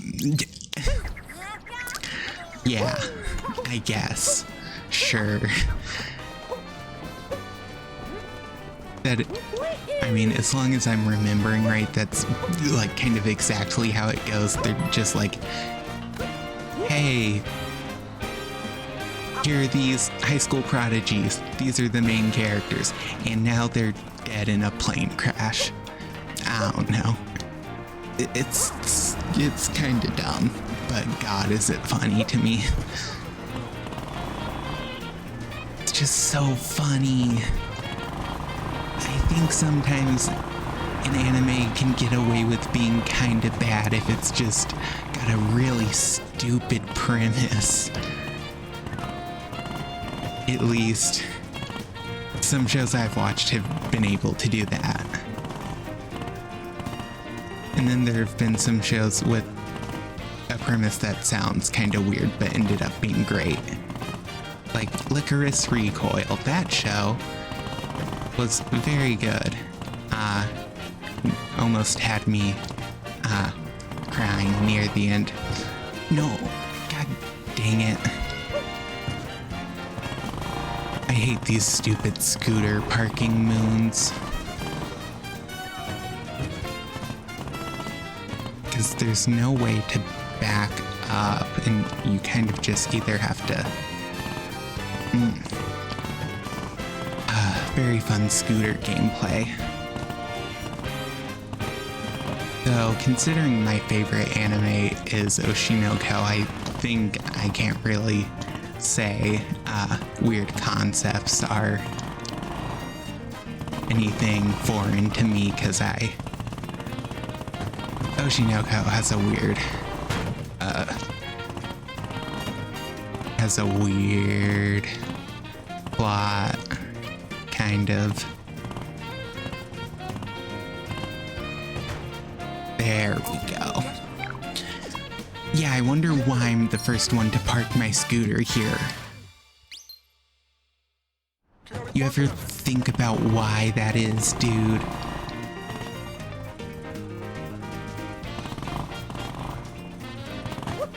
Oh, yeah, the Ace Attorney anime is like peak. It's so good. It's so good. Ace Attorney's anime is so good. I love it just because they gave all the people wind powers. It's so funny. I can't believe they were like, so in the game, these moments are dramatic. How do we hype it up for the anime? Let's just make them summon wind on command. Like, it's so stupid. Also, I will say, the anime is part of the reason why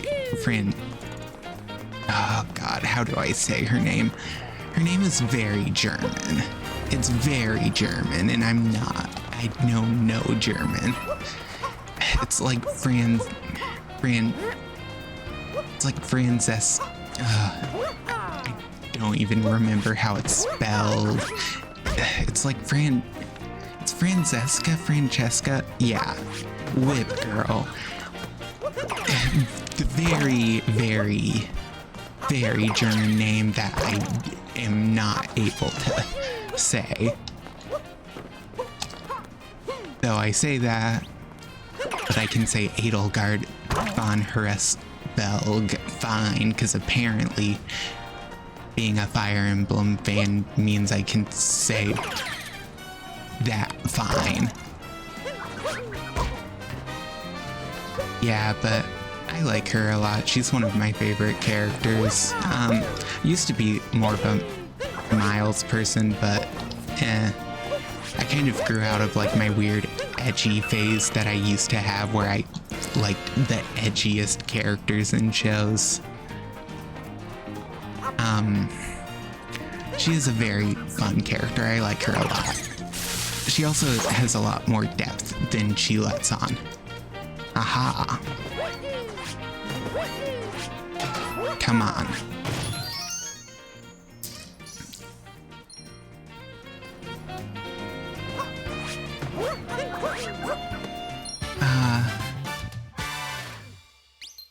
Yeah, I mean, I do like Miles a lot.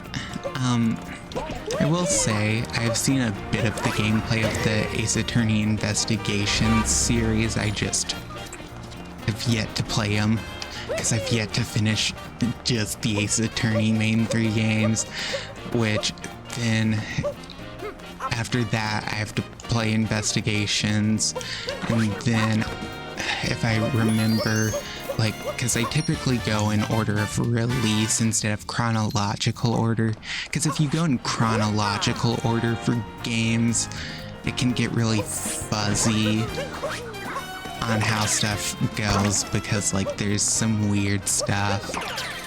So I tend to just go in release order, because release order tends to make relatively a lot of sense.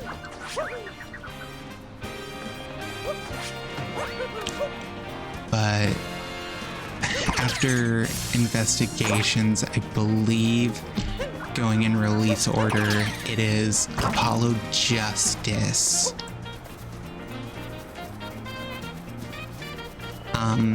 Then it's The Great Ace Attorney Chronicles, and I think that's it. So I could just look at my home screen for a second. Yeah, because it's Phoenix Wright Ace Attorney Investigations, Apollo Justice, The Great Ace Attorney Chronicles. Don't know why I had that memorized. No, wait, I need it over here. No. I don't know why. God damn it.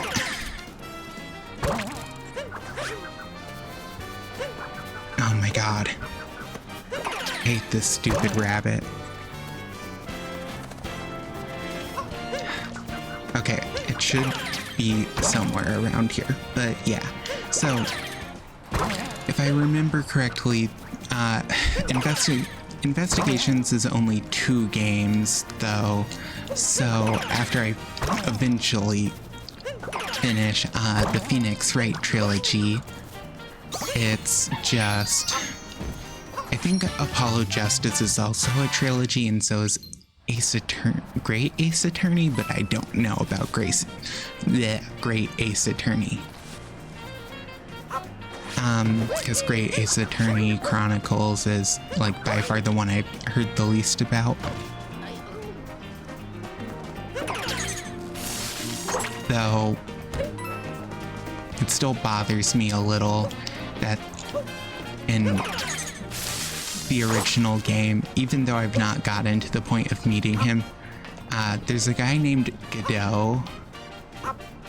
That messes with me. I don't like that his name is Godot, because it just, every time I hear his name, I think of the game engine.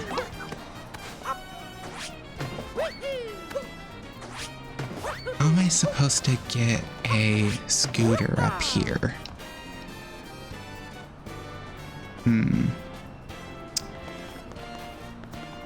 I don't think he's cool. He just wears a mask.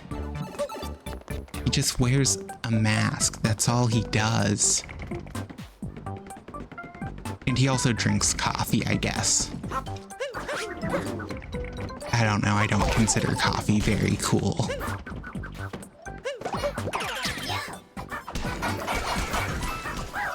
I guess it depends on definition of cool. This mask... Okay, I think part of the reason I don't find his mask cool is because his mask reminds me of Team Flare admin's mask from playing Pokemon Y as a kid. So every time I see his mask, I think, yeah, he just kind of looks like a Team Flare admin.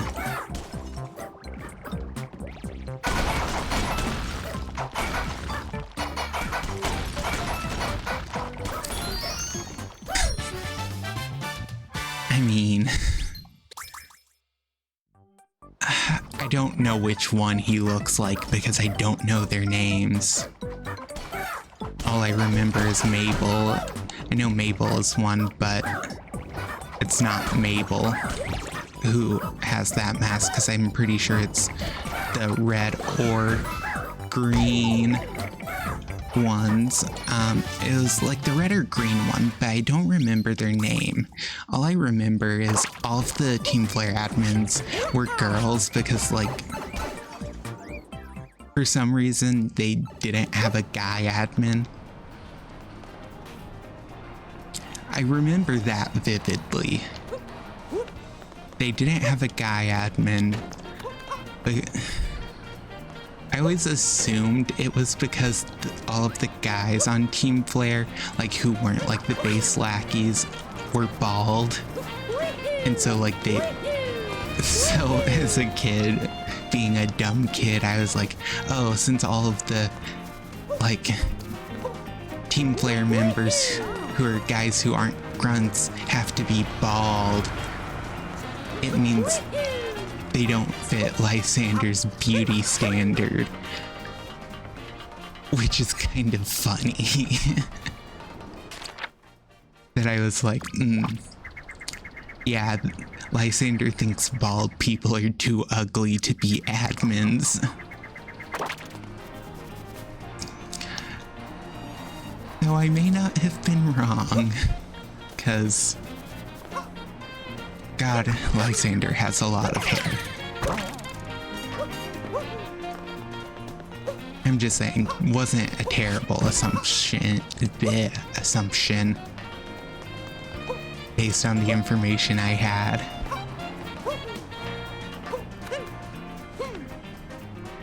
Where the hell is the stupid viewer thing?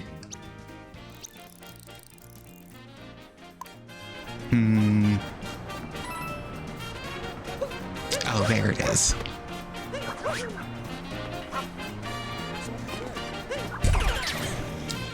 I don't know. Apparently, as a kid, I needed to figure out why Lysander didn't let bald men be admins. I don't know. I don't even know why all of the... I don't even know what they're called, because they're not technically... Maybe they are admins. I don't know.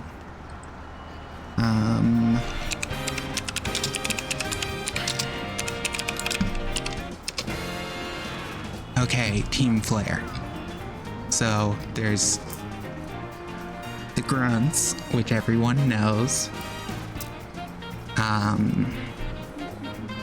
Hello?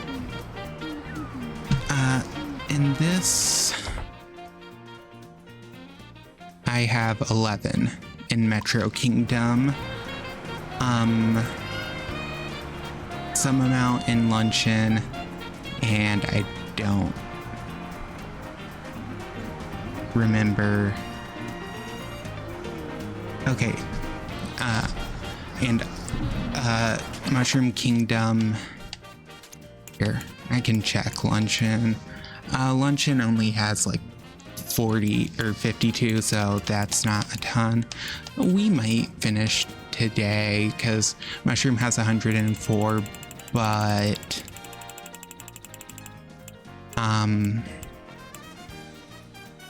only 43 of them are normal. The rest, you spend like 5 minutes just talking to Toadette. So I guess the bald guys are Team Flare admins. I don't know why I thought they weren't. Metro.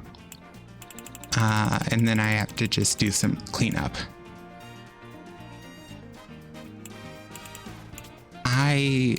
Okay.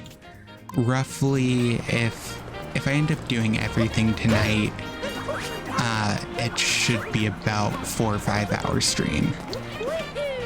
Roughly, if I do it all tonight. But that's a big if, because I'm probably gonna stop after luncheon, because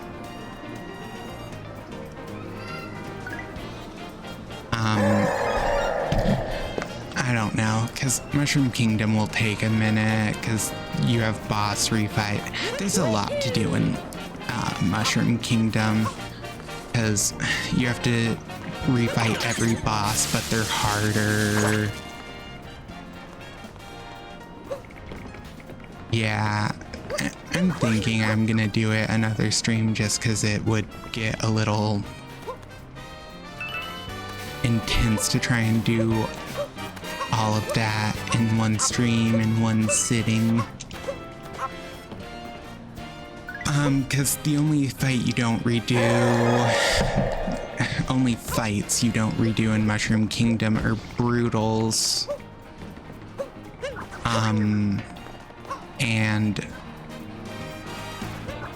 Brutals, and something else. Huh. I guess I didn't realize I hadn't, okay.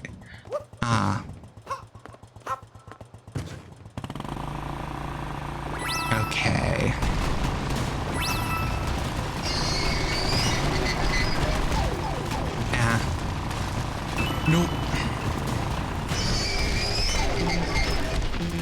We're dying really quick. But yeah, probably only one more.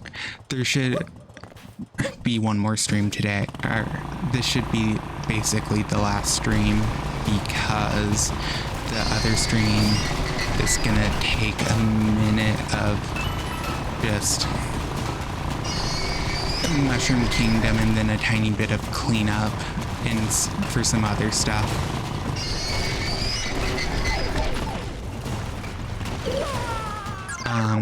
Which just means it's easier to split it into the final, make it the final thing.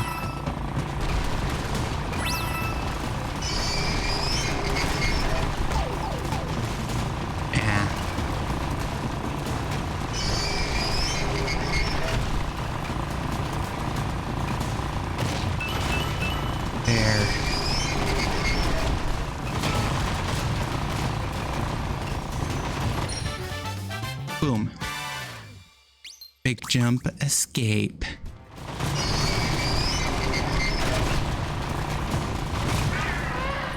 Boom. Easy. Wait, I think I have an idea of how to get a scooter onto the roof I need it on. I don't know. We'll see. It may work, it may not. Need to check something to see if it would. Because I don't think any scooters spawn high up. I only have 9 moons left. I know where 2 of them are. 2 of them are in a sub area. Ooh. Okay, even if I could max maybe. Yeah, that's not gonna do it.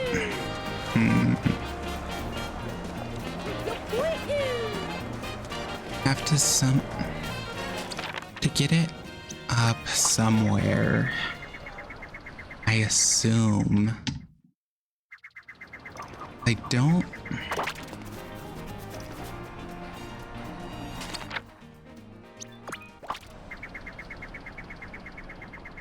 There's not a scooter anywhere up here, is there?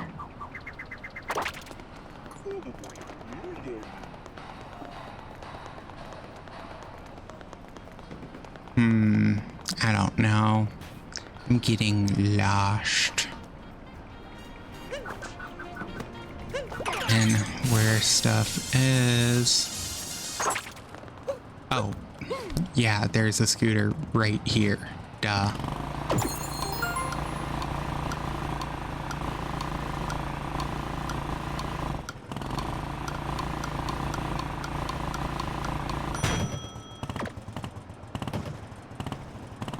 I missed the key.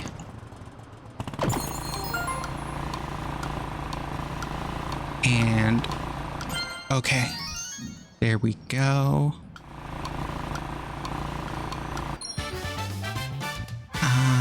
Timer challenge 2.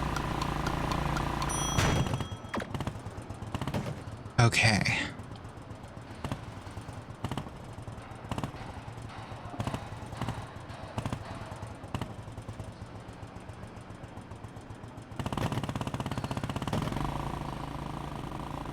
Okay.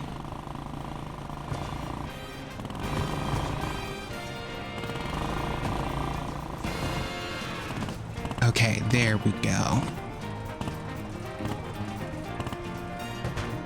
Boom. Okay. And that puts me at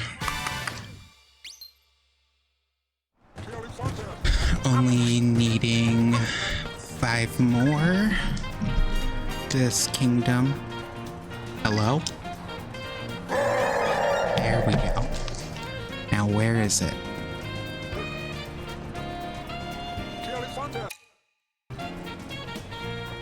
Oh, it's R3. That's how you enter first. Ah, there we go. Oh, apparently I never went in here.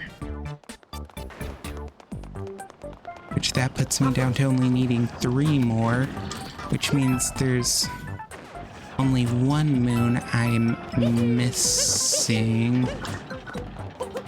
that I've forgotten about. I'm trying to think of what that may... Oh wait, it's probably Secret Kingdom or art or something.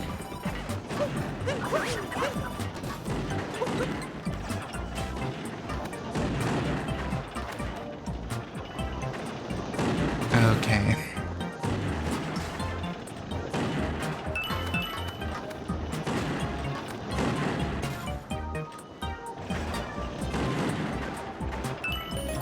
Boom.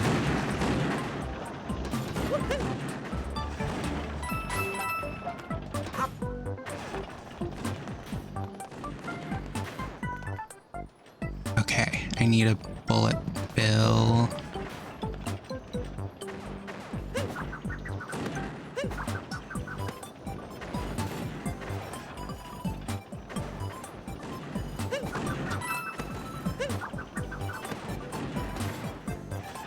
Okay.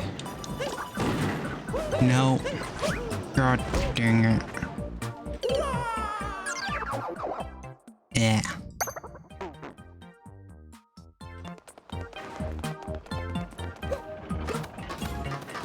Okay. Here we go.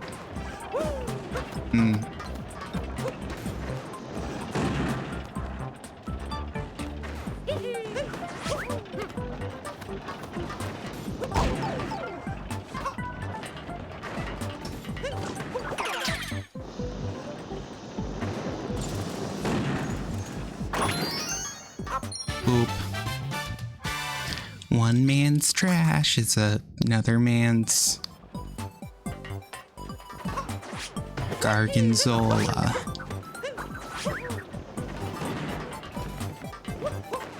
I don't know. I made up something on the spot.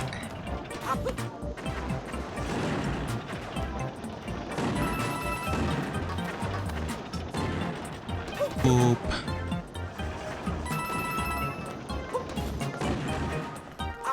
Wahoo! Yahoo! Yippee!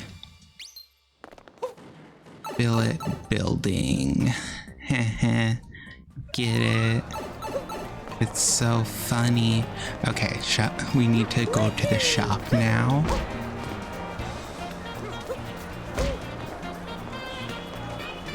You know, I don't think you need to put a no left turn sign when there's no street to turn on to. But I don't know, people can be dumb. Stand on this. We dead? Bye. Daddy phone. Daddy phone. We dead? Bye. Daddy phone. Daddy phone. We dead? Bye. Daddy phone. They want that. We dead? Wait. We dead? Yeah. It's just a model or scale model of the city. We dead? I don't like how the Pauline statue looks like a reference to like the Oscars. Daddy phone. Daddy phone. We dead? And Daddy phone. there we go. Daddy phone. Tell your dog. Wahoo. Daddy phone.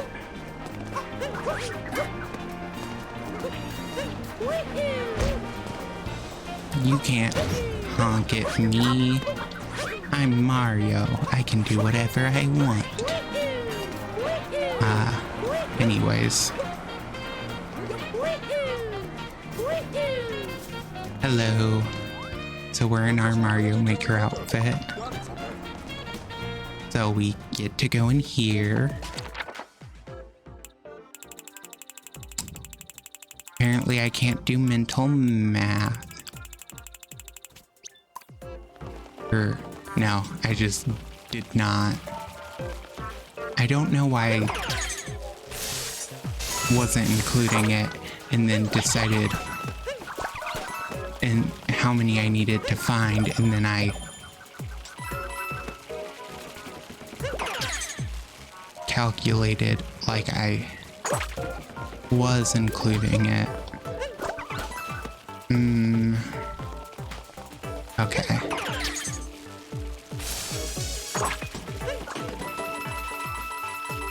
You are kidding me. Oop.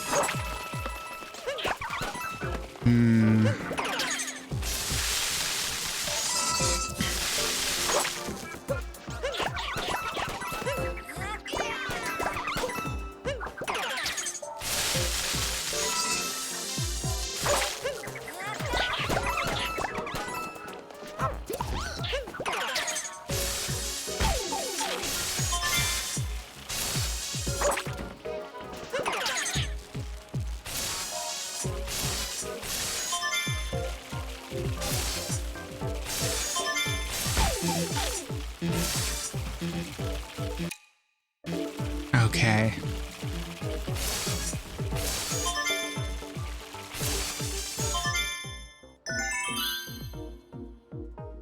There.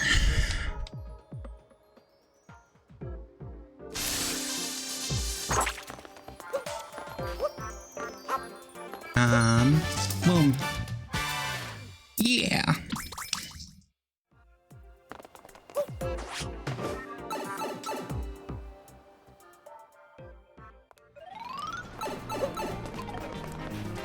Hey, open the door again.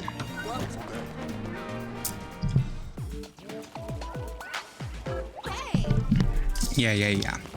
You don't have to tell me. Boop, boop. Okay, so we just need 3 more moons, which means I can just talk it to, hint the rest. And it's nice and easy.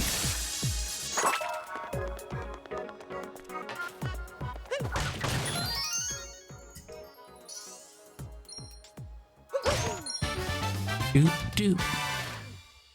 Off the beaten wire. Ha ha ha.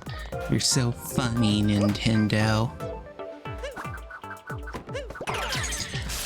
Seriously though, I'm really stumped on what moons I could be missing, and I'm very confused. mean, it's 3. I technically could be a multi-moon, I guess. But that would mean I missed a multi-moon somewhere, which I would actually be surprised by.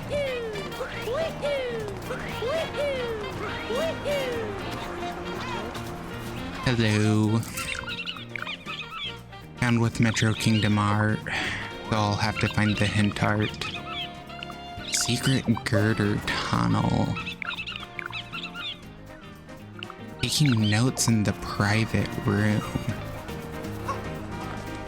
Taking notes in the private room.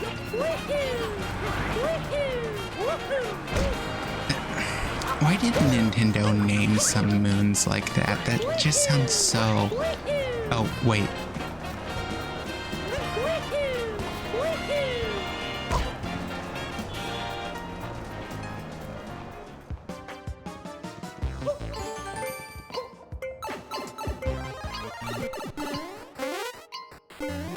Okay.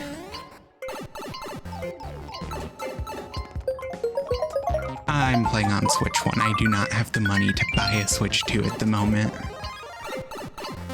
Those puppies are expensive. So part of the issues are, if you experience any issues, that's partially going to be because my Switch is going to be lagging a tiny bit occasionally because the Switch is not the best optimized.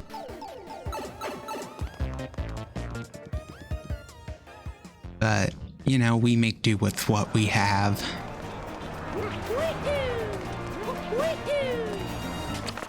Okay.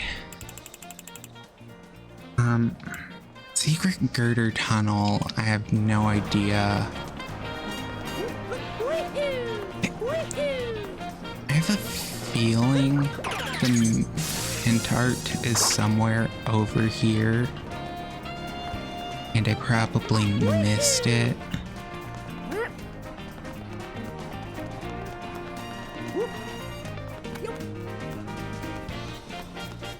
Just a feeling. A feeling in my bones. I don't know how that song goes. Enough to sing it on command.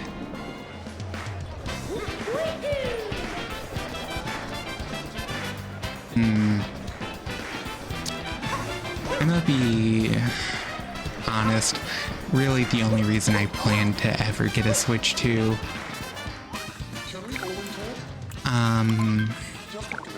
is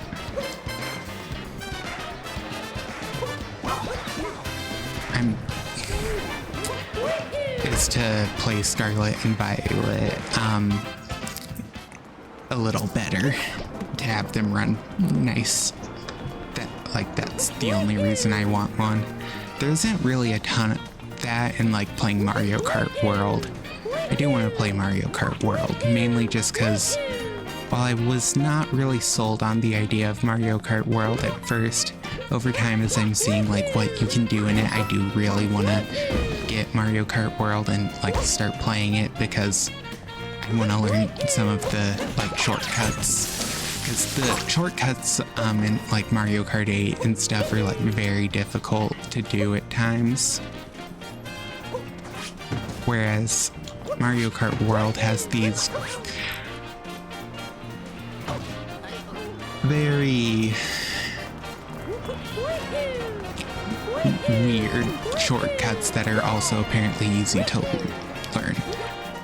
Yeah, the performance thing is literally just only because for some reason after the Switch 2 launched, when I had never had like that big of problems with Scarlet and Violet, I plugged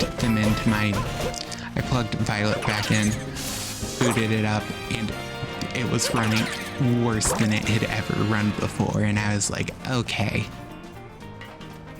I don't have any proof that Nintendo did that on purpose, but also it feels like it.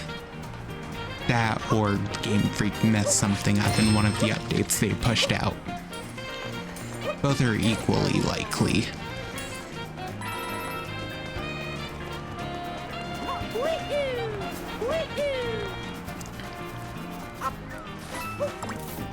I mean, yeah, my guess is Game Freak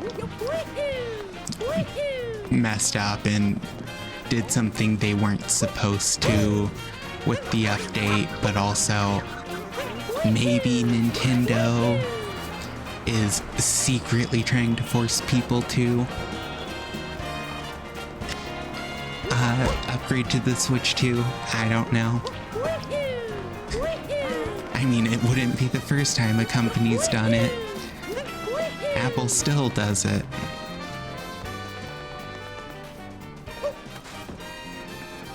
Well, I think they do. I think they were told it's illegal and they can't, but...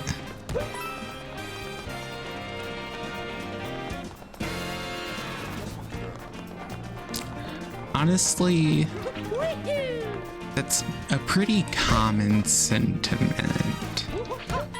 I'm trying to think what all mobile games there have been for Pokemon, but the only ones I know off the top of my head are TCG Live Mobile,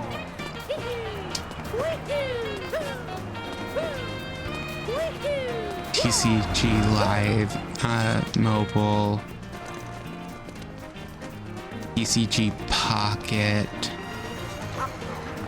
and Pokemon Master Sex. Yeah, but Apple is a company that exists. I'm not a big fan of Apple.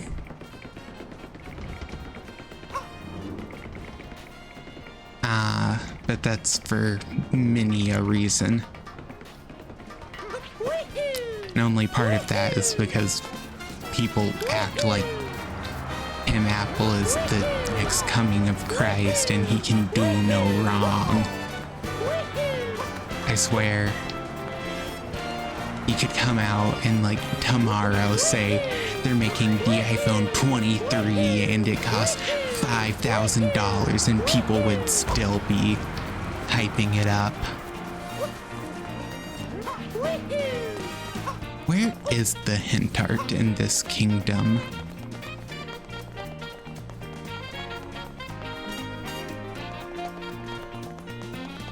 Why do they gotta hide the hint art? Yeah, same. I have an iPhone 15 and that's been happening some. It's not been like egregious, but my battery life definitely went down a decent bit because iOS 26 is garbage and has not been optimized for older phones at all, and I don't think they plan to optimize it at all for older phones.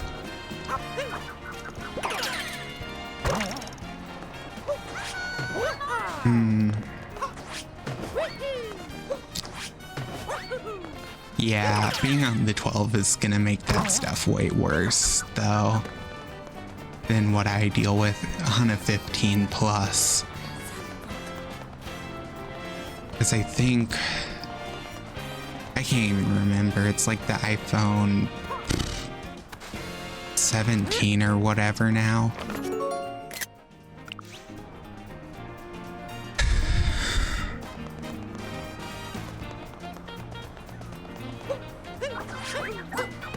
Secret girder tunnel.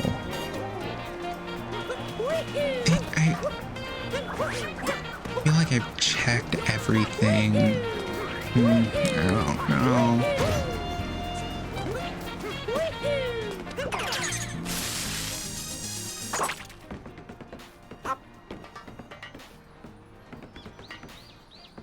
Okay. Yeah, it's here. I need to take a look at my maximum capacity or battery capacity, but even then it just, I don't know, seemed weird. Though I say that, and I know it sounds stupid, but you know. I don't think just overall, I've had more issues since it. Dang, 67% is rough. I typically won't let mine get below like 80-something% before I will do it. Oh, my maximum capacity is down to 86%. That is actual garbage. 82 isn't terrible. 86, I don't like it being down to because I need to upgrade my phone eventually, but first I need a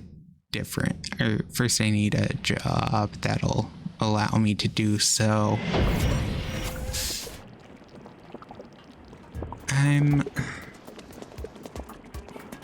Okay, so I think as far as going through today, since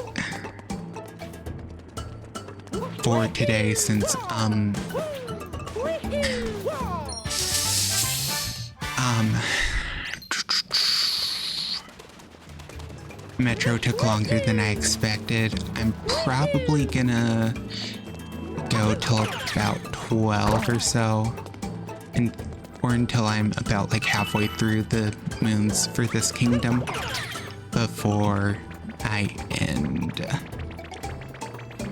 Probably.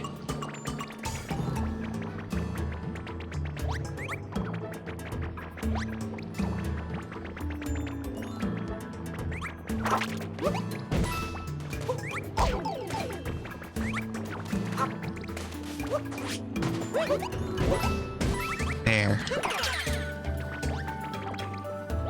I could have grabbed 2, but I don't think I need to. Yeah, I definitely don't. Yeah, getting your battery replaced is a cheaper alternative to upgrading, but the only reason I'm considering upgrading is what I'll probably... Oh, I've already done that. Great. What'll probably end up happening is I don't even get rid of my current phone, but I just keep it and buy a new one from Apple full price, because honestly, trading in your phone to Apple gets you literally like no value. It is seriously so messed up, like how little value they will give you. It's garbage. Cause like, so say I'm trading in a phone to like Samsung because I have like a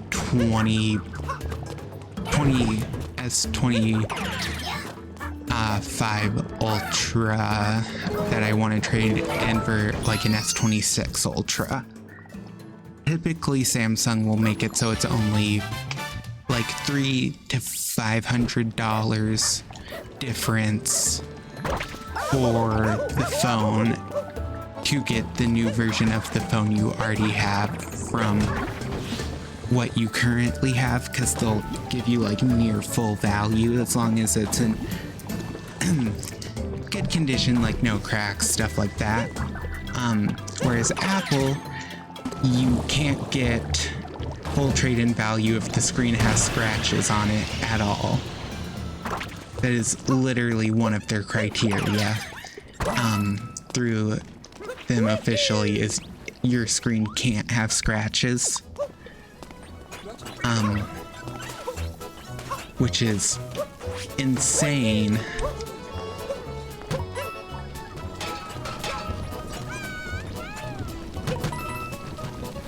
But even then,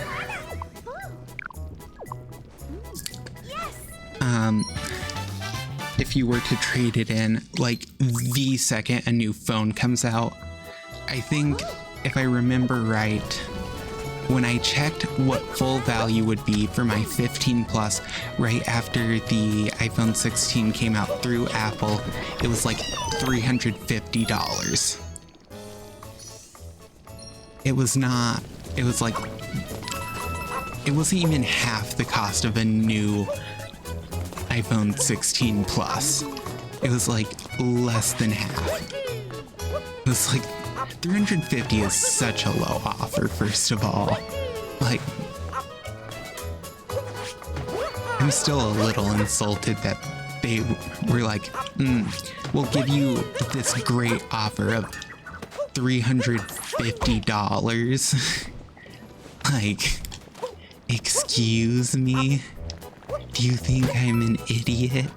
That is not a good offer in the slightest. Especially when the phone is only like a single year out of date. It's so stupid. And like, I get the idea is like, oh, well, you don't want the phone because it's a year out of date. And it's like, yeah, I get that, but like also you could at least give me more value for it. And the reason they're able to charge so much now for their phones and take so little trade value is because basically the entire phone now is made from proprietary parts because they stopped going through Samsung for their chips a long time ago.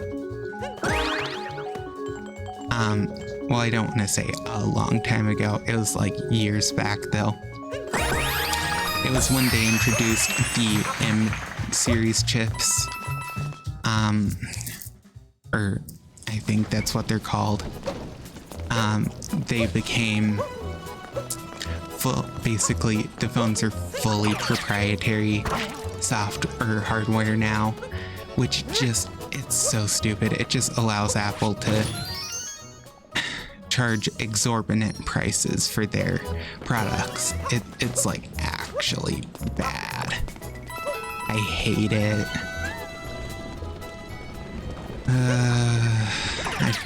We may not be getting super far in luncheon today. I'm getting a little tired and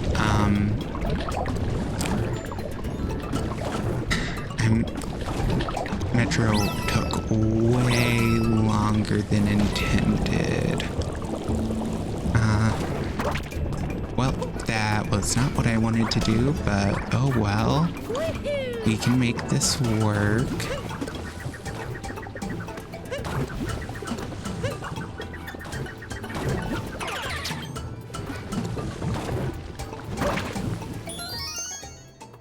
Dang. Swear, it's like I've already gotten all of the moons in this kingdom, but not really, because I really haven't. It feels that way. Like, it's not even... My issue with Apple not like, if they were like, oh, no, like, really deep scratches, that would be... I wouldn't care. I think the reason it just annoys me is it says just scratches. It's like, I'm sorry. I didn't realize my phone has to be in perfect condition for Apple to want to take it. And even then, you don't even give good value for it, so what's the point? It's so dumb. It's so dumb. Anyways, as far as other stuff goes, though, with the channel, I should be going back to Battle Network sometime soon. I plan to finish Mario Odyssey and Crime Scene Cleaner out in the next few streams. And then after that, we will get on to probably either finishing Battle Network or we might go back to Silk Song, but that's a big might. Because Sea of Sorrow is supposed to release sometime in the future, and I might just play it on stream using my 100% save file. So I don't know.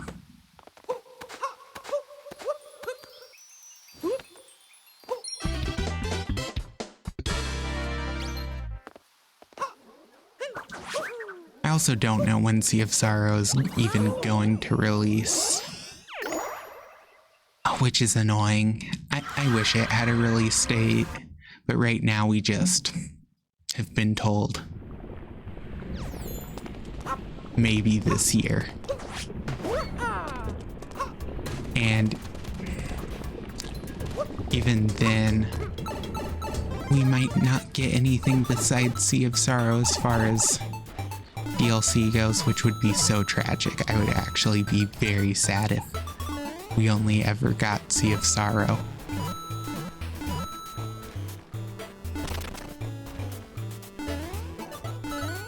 I need me some more DLC for Silksong besides just Sea of Sorrow.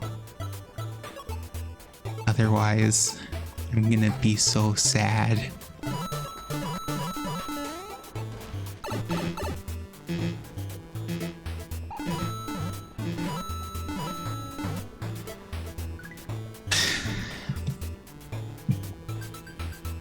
Excuse me? Hello? Hi! There we go. I just did not want to actually have to try that.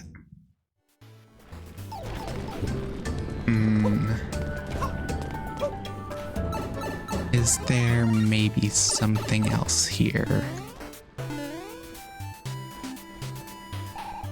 Absolutely not. At least from what I can tell. Well, maybe. Nope.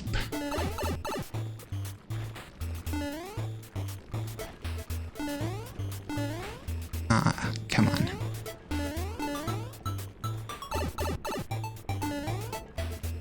Yeah. I don't think there's anything else here.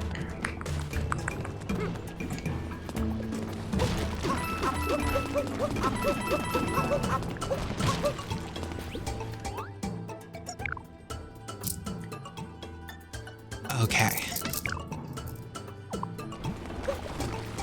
There is something on this island that I haven't done yet. Boop. Boop. Boop. Boop. Boop.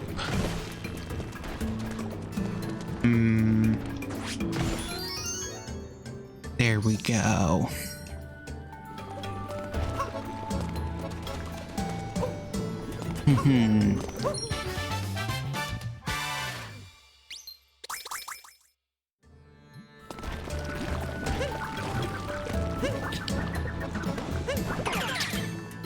There.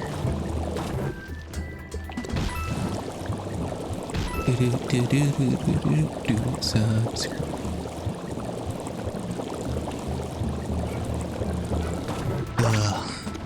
Apparently, brain is thinking of Tobuscus now.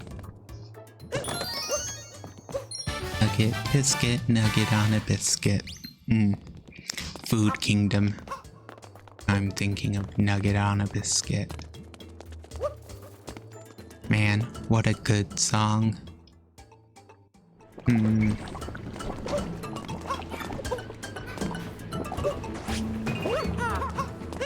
Wahoo.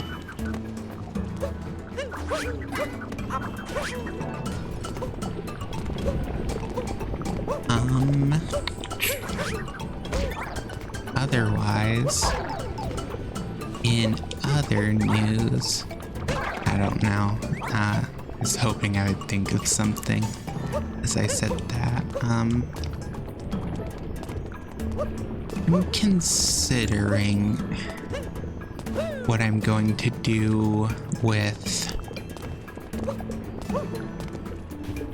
Digimon Story Cyber Sleuth, because that may end up being a game I stream. But I don't know. I've just never finished it and I want to, but I don't know if it's gonna be on my own time or a on stream thing at the moment. So I don't know. Maybe we'll do Cyber Sleuth. I just want to do Cyber Sleuth. I have to do Cyber Sleuth before I'm touching Time Stranger, because Cyber Sleuth is very much on my priority list of games to play eventually. And I'm not gonna put another Digimon story game on there while I've yet to finish Cyber Sleuth, because Cyber Sleuth is very interesting from what I've seen. I've never gotten super far in it. I got a little further in Hacker's Memories than I did in Cyber Sleuth.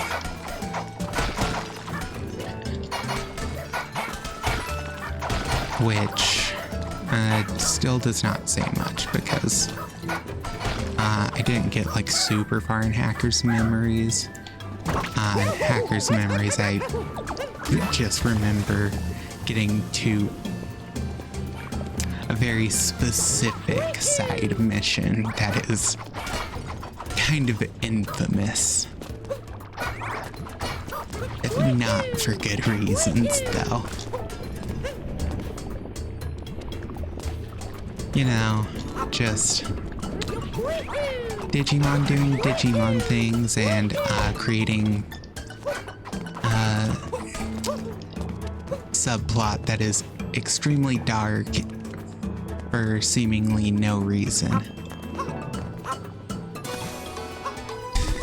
I do find it funny though that like a lot of Pokemon fans are always like, oh, I want like a darker, edgier Pokemon story. And I'm like, you could just go to Digimon and get that. Like, I'ma be real, that's just kind of how Digimon goes. Like, the anime of Digimon is extremely dark at times.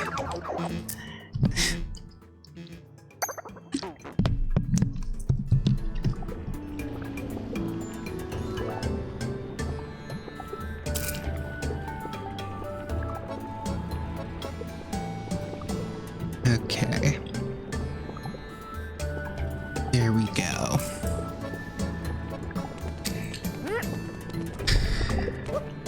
But the mission I was talking about is infamous because,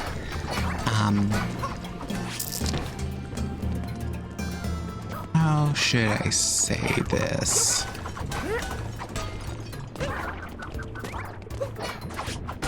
Thinking how to say this in a way that does not sound like extremely bad, but there's kind of like no way to talk about it that isn't bad.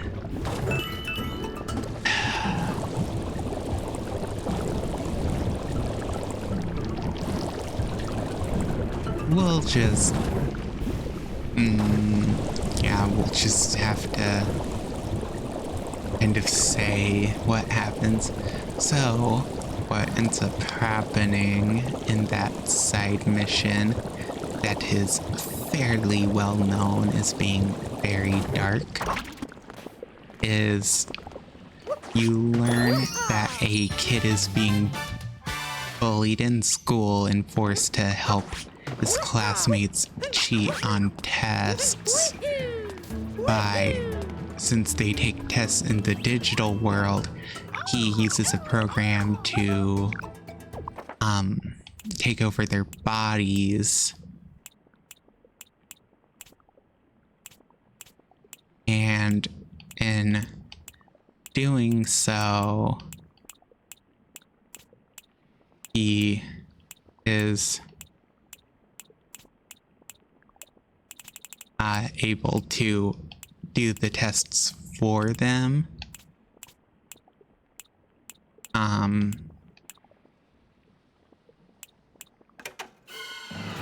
Maybe that? Okay. But what he ends up doing is using said program to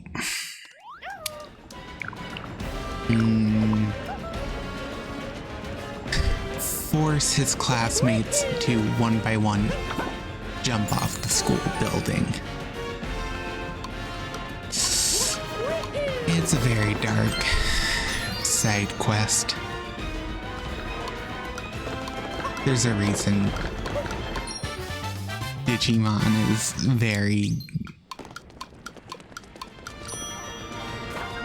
hard to talk about sometimes without it sounding insane. Because don't know how you explain, yeah, a kid got bullied, so he tried to force his classmates to kill themselves. Like, I don't know, there's just no good way to phrase that. I don't know. It's so...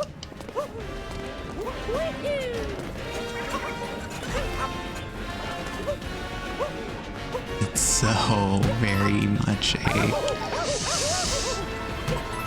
thing that exists in the series for some reason.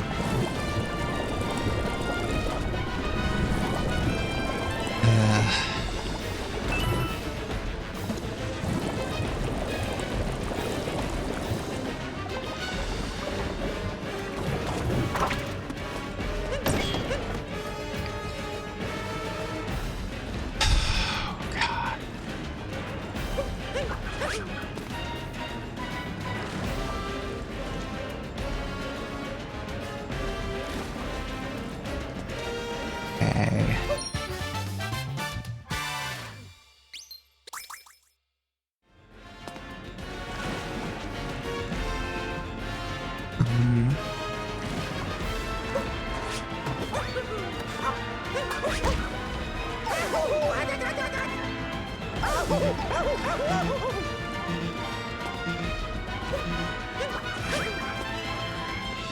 Okay.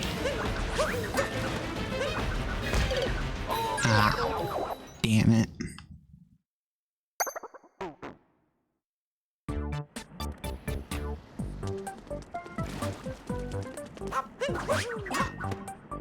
Okay.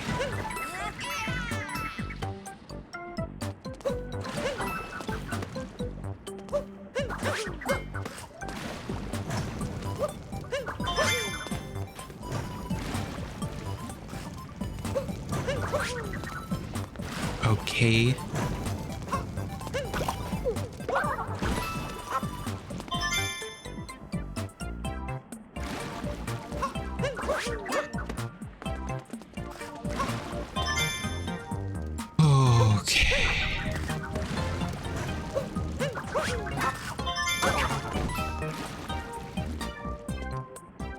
And boom, boom.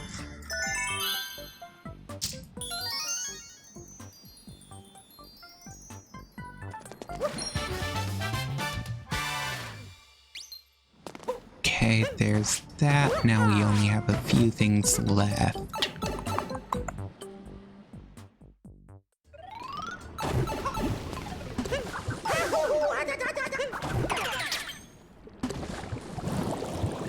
Okay. Do.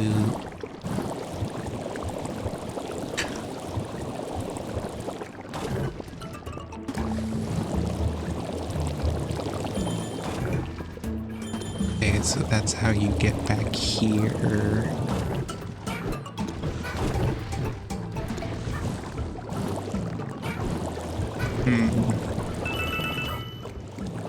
Purple coins.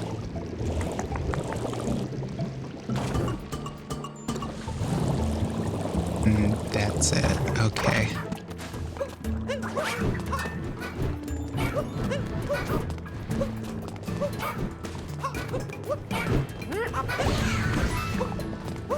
Okay.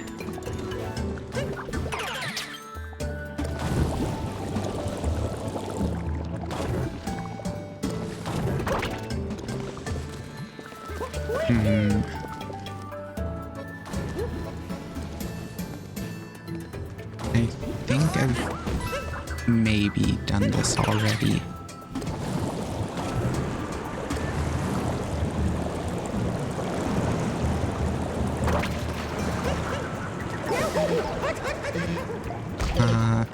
Yeah, I think so.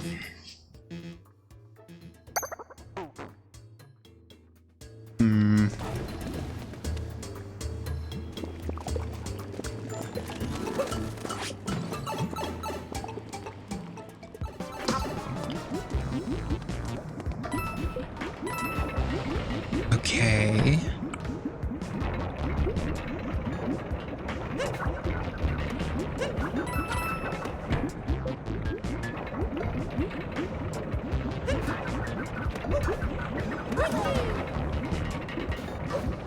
Okay.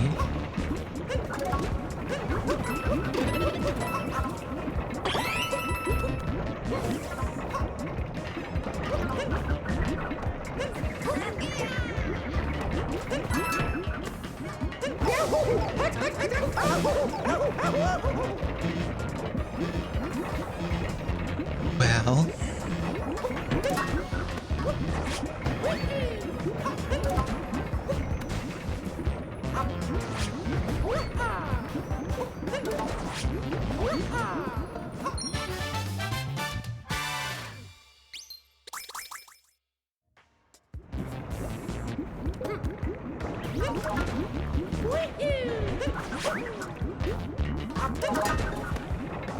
okay.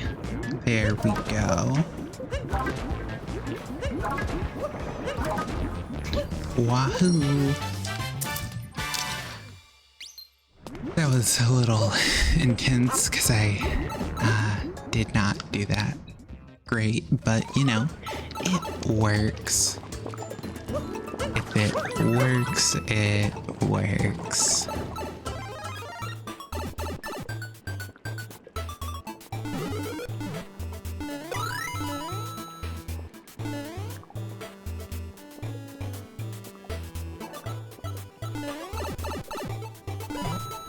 Boom.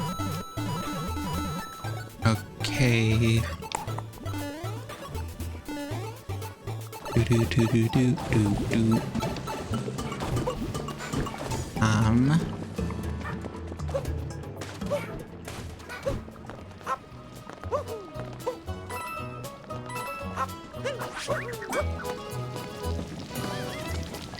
Okay.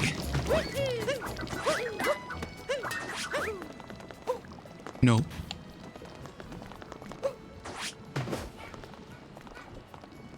Okay. Well, I already have that, so that was a waste of time. Already captured the rabbit. God, I forgot how weirdly spread out the moons are in Luncheon Kingdom.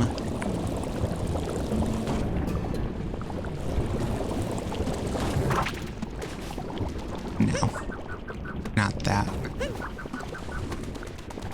Hello? Come on. It's maybe this one. Yeah, it's this one. Island of salt floating in the lava. You know, there's a lot of theories about like what this pink lava stuff is.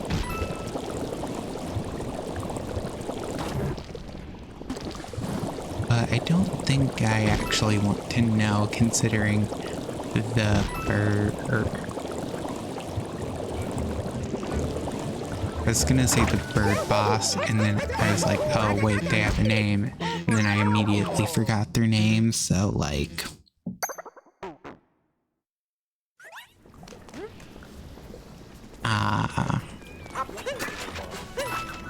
the bird boss throws it up, so I don't know if I actually wanna know.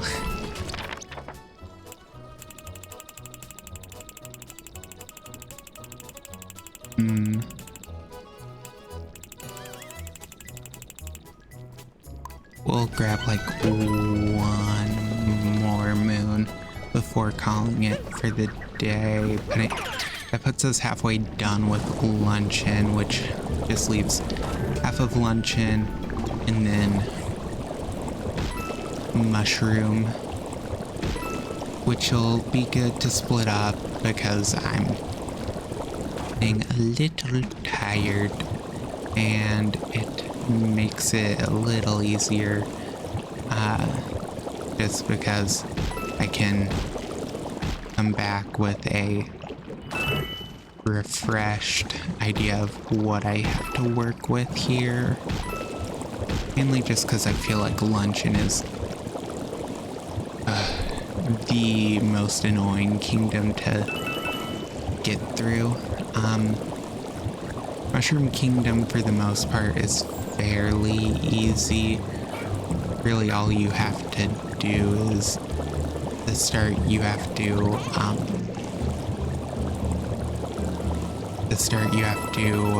just plant all 4 seeds. And then once you've done that, you just run around, do whatever else. Collect everything else, go back, collect the seeds, and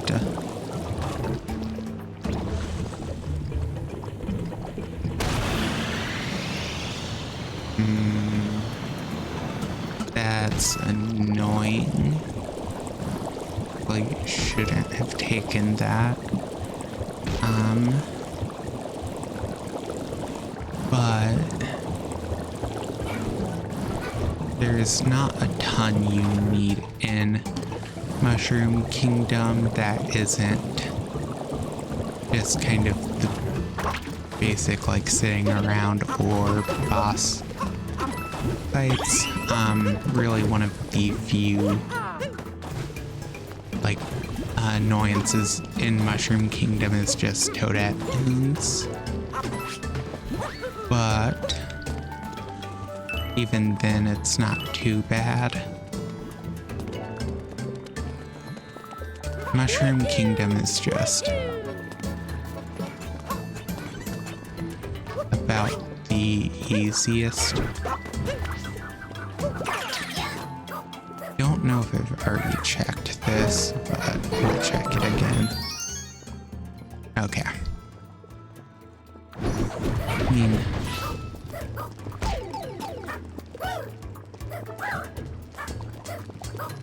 it's hard to remember. Luncheon, it just like all blends together. Luncheon is probably one of my least favorite kingdoms. So, like, Luncheon and Metro are 2 of my least favorite kingdoms just because they feel like they blend together so much at times.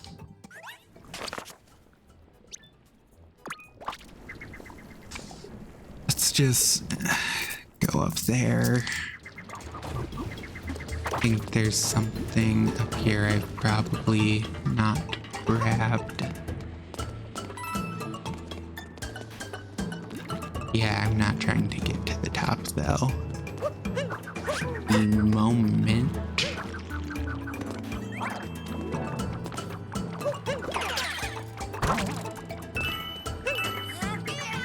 Okay, well, I've basically collected all the purple coins.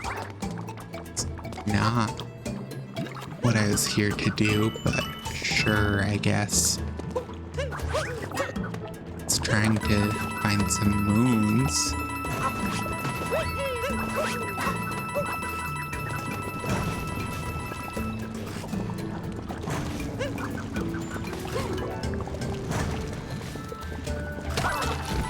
Damn it.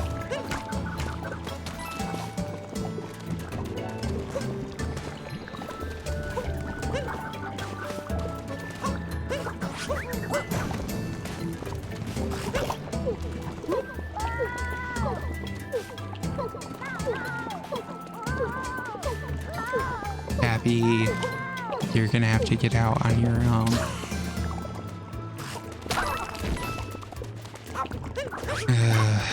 Or never mind. Because I messed that up.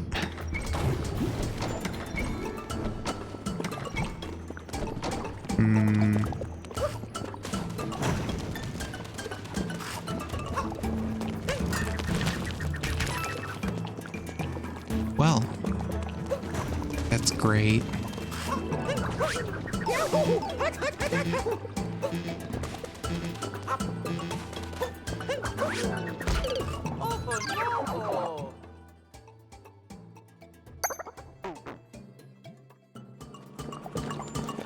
Okay. Oop.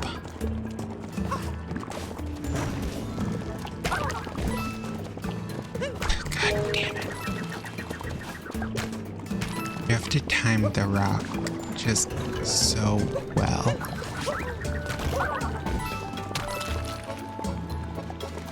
And I got it, and then I fumbled it.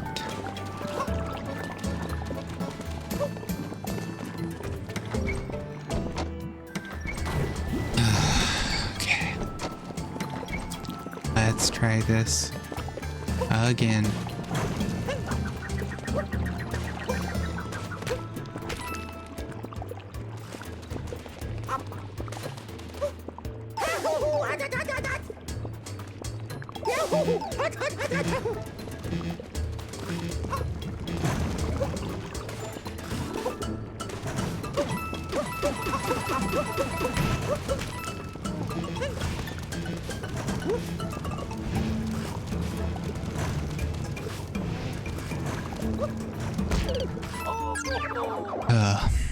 Okay. Oh well. It's just 10 coins.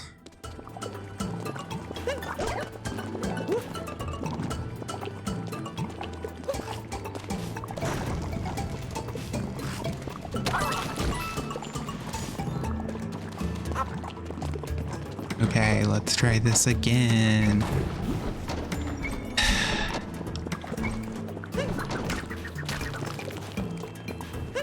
Okay, let's try this again. Why?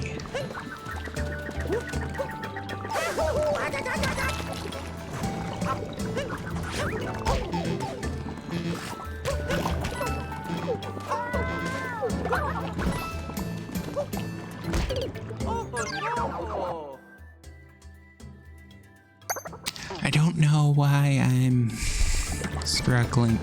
Oh my god, no. No. This is not that hard.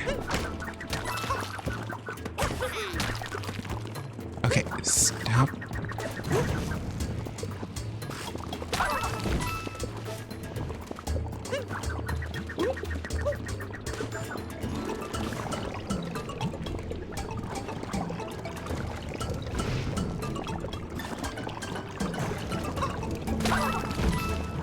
Wait, I think I know what's going on. I think I have to toss it. I think trying to feed it to them doesn't work because reasons that I don't know.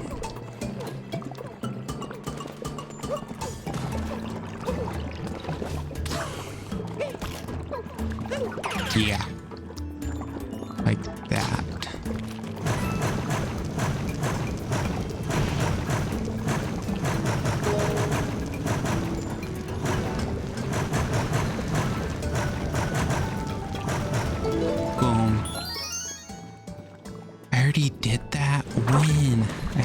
those up. Okay. Oh well.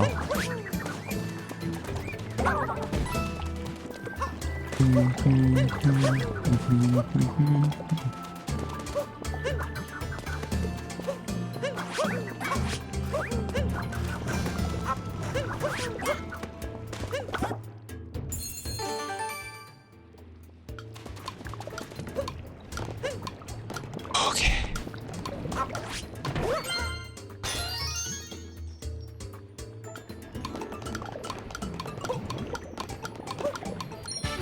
There we go.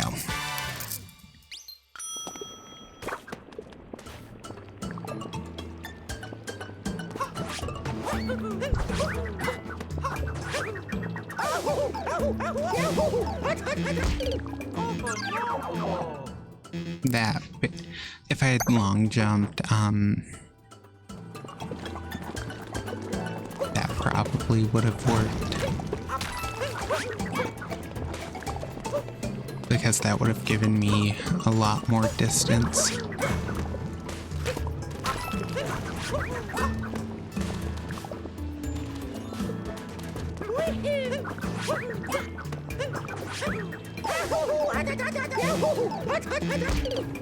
Barely short.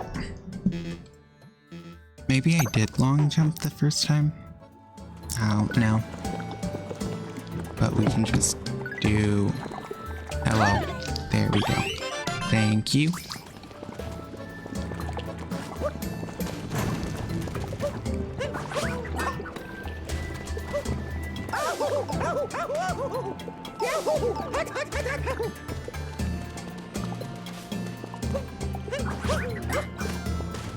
Okay.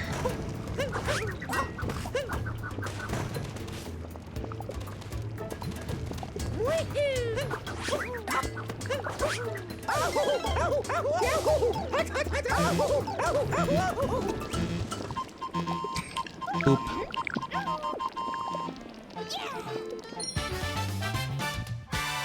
Okay.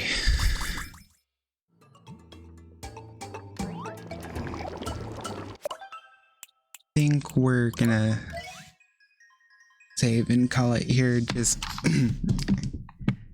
voice is getting a little strained and I'm a little tired, but I think that's a pretty good place. That puts us like about halfway through luncheon.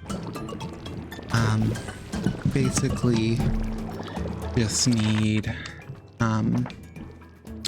we only have 33 moons left there, and